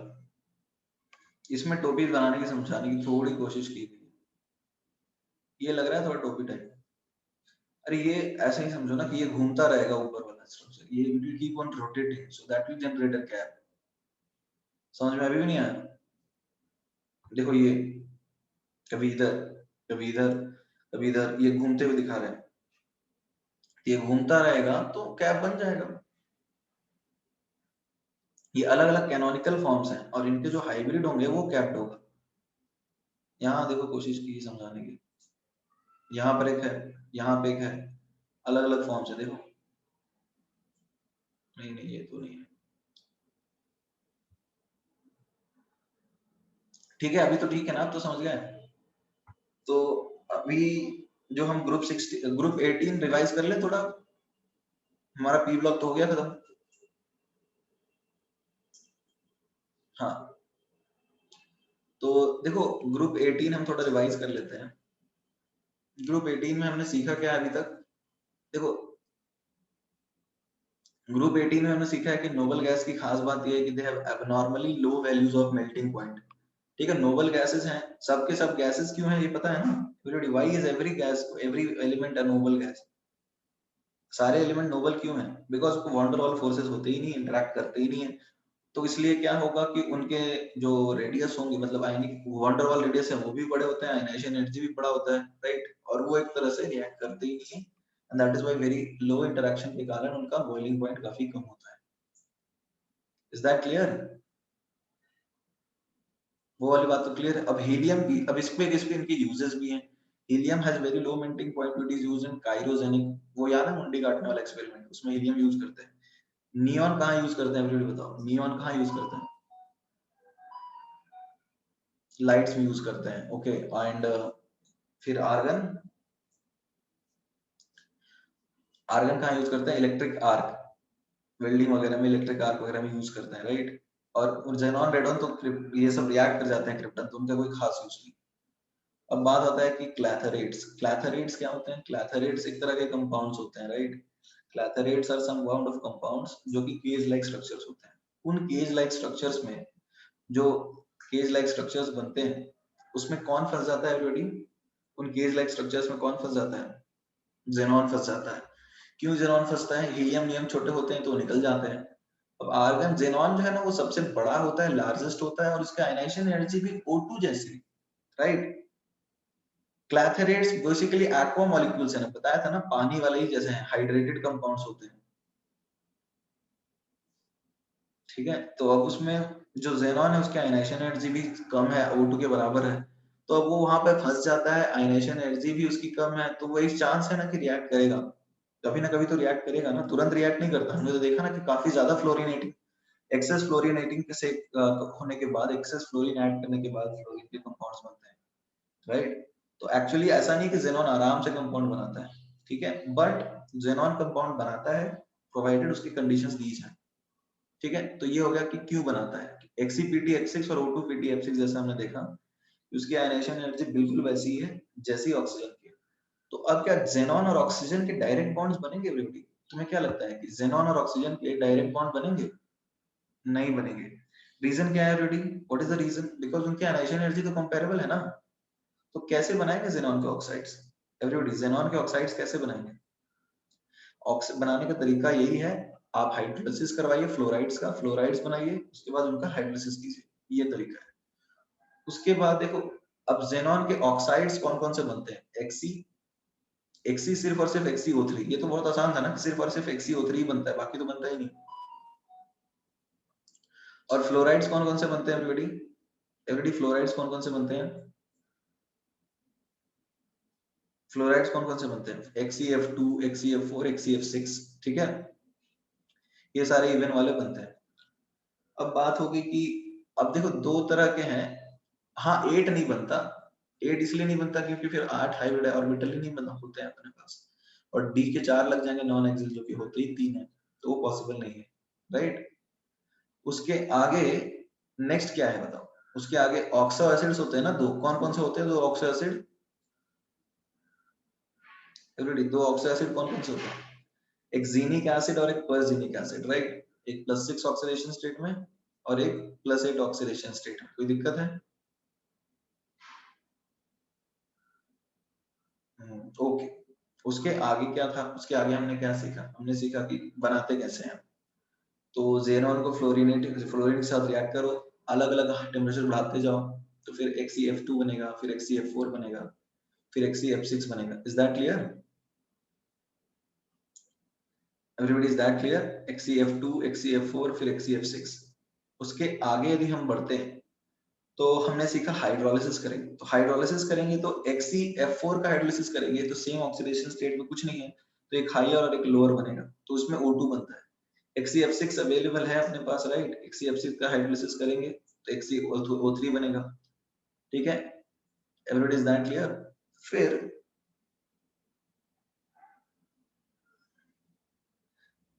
ये गूगल स्क्रीन बंद करूं? क्या दिक्कत है यार, गूगल स्क्रीन रहने देते थोड़ी देर, ठीक है? तो XeF, ये तो बात हो गई इनकी कि Xe बनता क्या है। उसके बाद वापस आ जाते हैं, तो XeO3 को हाइड्रोलाइज करोगे हल्का सा बेसिक मीडियम में, तो तुम्हें जीनेट आयन का मिल जाएगा, जीनेट आयन मतलब एक वो जीनिक एसिड का आयन, उसमें वो पूरी तरह से आयनाइज नहीं होता, तो उसका पहला डिसोसिएशन और दूसरा डिसोसिएशन दोनों का मिक्सचर रहेगा।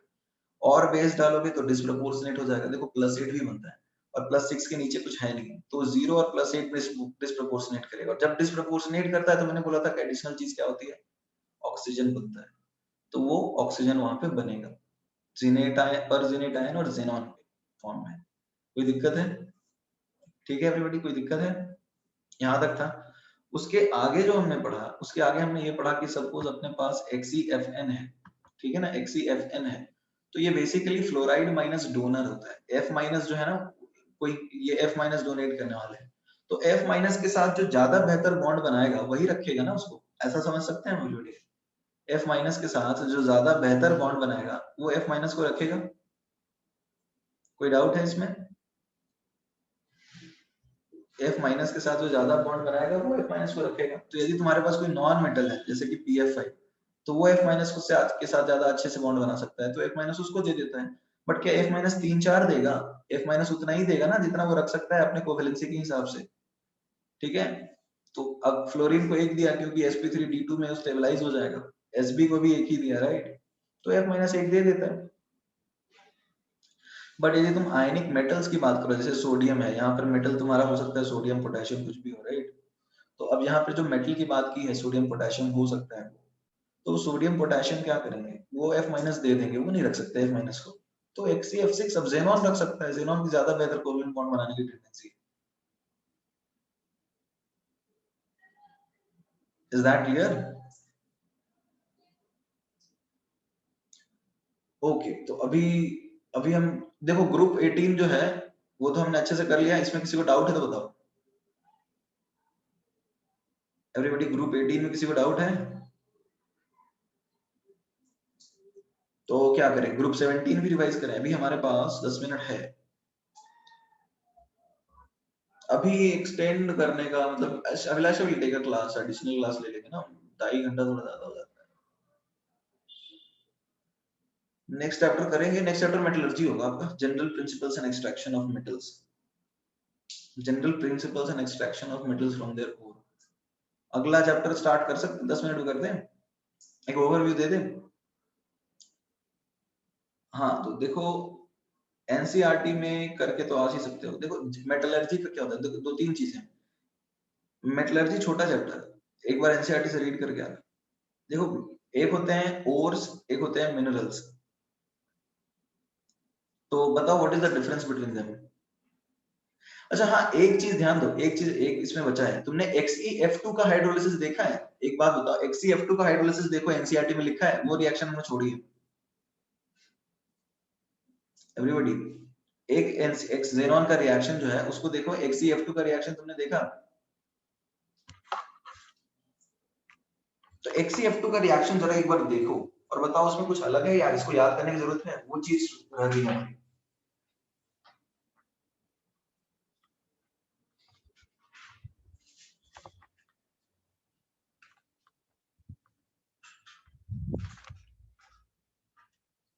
XeF2 का हाइड्रोलिसिस देखो, उसमें कुछ रिएक्शन दिख रहा है तुम्हें? हाँ तो उसमें क्या अलग दिख रहा है?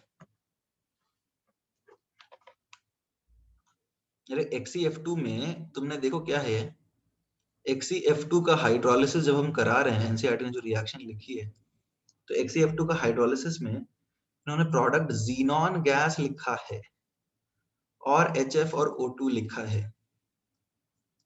It's not disproportionation. अब ये याद करना पड़ जाएगा, ये एक याद करने की चीज बन जाएगी यहाँ पे, ठीक है। ये एक रिएक्शन आपको यहाँ याद करना पड़ेगा।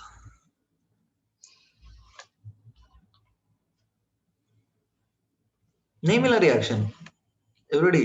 नहीं मिला रिएक्शन?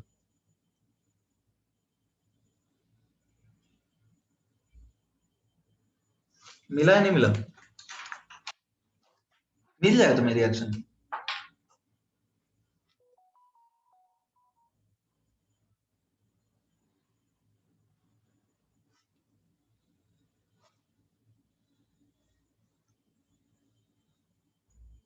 मिला ना? तो ये एक याद करना पड़ जाएगा। तो जेनॉन की फैमिली में दो चीजें याद करनी है, एक तो XCF6 का स्ट्रक्चर जो कि होता है डिस्टॉर्टेड, ठीक है, और दूसरी चीज जो याद करनी है वो क्या है एवरीबॉडी, दूसरी चीज जो याद करनी है वो ये वाली रिएक्शन, ठीक है। अब हम लोग थोड़ा मेटलर्जी का 5 मिनट इंट्रोडक्शन करेंगे। देखो दो चीजें हैं मेटलर्जी में, एक तो होते हैं मिनरल्स। मिनरल्स क्या होते हैं, ओर्स क्या होते हैं, और मेटलर्जी क्या है, ये तीन चीजें समझ लेते हैं, उसके बाद हम लोग खत्म करेंगे आज से क्लास। अच्छा हाँ, ये तुम्हारा होमवर्क क्या रहेगा पता है एवरीबॉडी, होमवर्क क्या होगा, पी ब्लॉक के PYQ जो तुम्हारे है ना, वो करने हैं तुम्हें, previous year paper questions PYQ, P block वाले जो बुकलेट में है, एक्सरसाइज 3 करेक्ट, और उसके बाद मेटलर्जी पढ़नी है एनसीईआरटी से, ठीक है ना, यही है। तो मिनरल्स क्या होता है, नहीं नहीं वो पुराने मॉड्यूल में जो पिछले साल के क्वेश्चंस है ना वो कर लो, क्योंकि न्यू मॉड्यूल में तो मेरे साथ पिछले साल के क्वेश्चन ज्यादा नहीं है,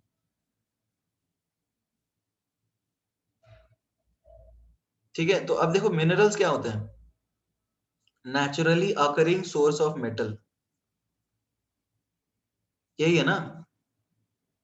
नेक्स्ट क्लास में स्टार्ट करें, ठीक है, ये तीन चीज इंट्रोड्यूस कर देंगे, उसके बाद कर लेंगे।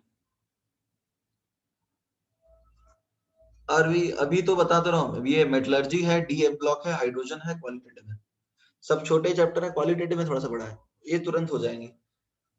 मिनरल्स देखो naturally occurring source of metal है, जहां पे भी तुम्हें नेचर में मेटल मिल जा सकता है, जैसे जमीन में देखो सॉइल, सॉइल में भी बहुत सारे मेटल्स होते हैं ना, इनऑर्गेनिक सॉल्ट्स ही तो है वो, so that is also a mineral, right. So minerals is any naturally occurring source of metal. Ores क्या होता है, minerals from which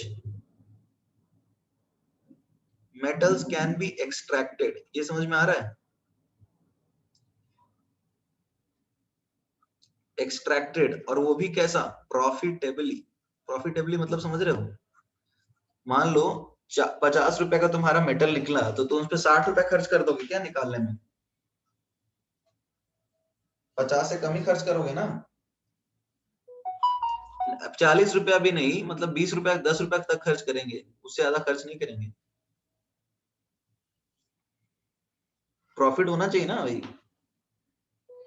तो ऐसे naturally occurring source of minerals ऐसे मिनरल्स जिसमें प्रॉफिटेबल हो, तो मिनरल एक सुपर सेट हुआ, ठीक है, मिनरल एक सुपर सेट हुआ, और क्या हुआ इसका एक, और उसका एक सबसेट हो गया,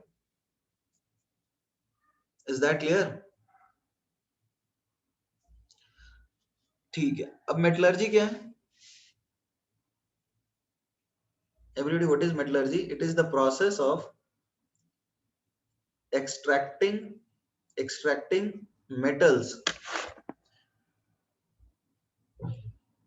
फ्रॉम ओर्स प्रॉफिटेबली, मुनाफे के साथ।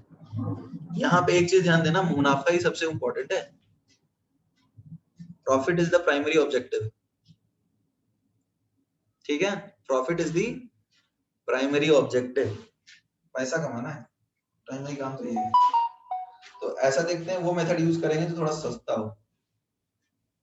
तो अब देखो ये चीजें होगी, अब मेटल्स दो तरह के होते हैं, एक तो जो कंबाइंड स्टेट में मिलते हैं, कंबाइंड स्टेट जैसे कि आयरन हो गया Fe2O3 मिलेगा, Al2O3 मिल जाएगा, और कुछ नेचुरली अकरिंग मिलते हैं जैसे गोल्ड सिल्वर, जो कि कंबाइंड स्टेट में नहीं मिलते हैं। तो उनके हिसाब से मेटलर्जी जो है, मेटलर्जी जो है उसी के बाद एक्सट्रैक्शन में जो केमिस्ट्री इन्वॉल्व है ना, मतलब कैसे ओर को मेटल में कन्वर्ट करेंगे, एवरीबॉडी इज दैट क्लियर, कैसे ओर को मेटल में कन्वर्ट करेंगे, उसमें जो केमिस्ट्री इन्वॉल्व है that will be studied in metallurgy.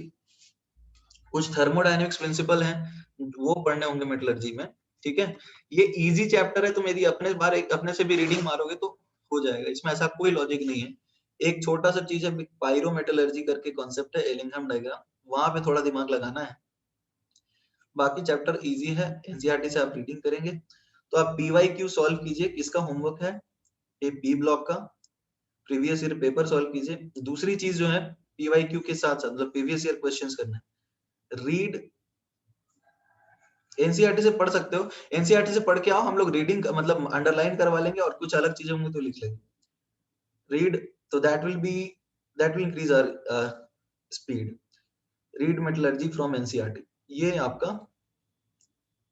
Homework है, ठीक है। Can you open NCERT on screen? NCERT आप लोगों के पास नहीं है क्या? एनसीईआरटी है ना, I can share on screen, I have the PDF. तो बट क्या मैं स्क्रीन पे शेयर कर दूं डायरेक्टली, ऐसा करूं?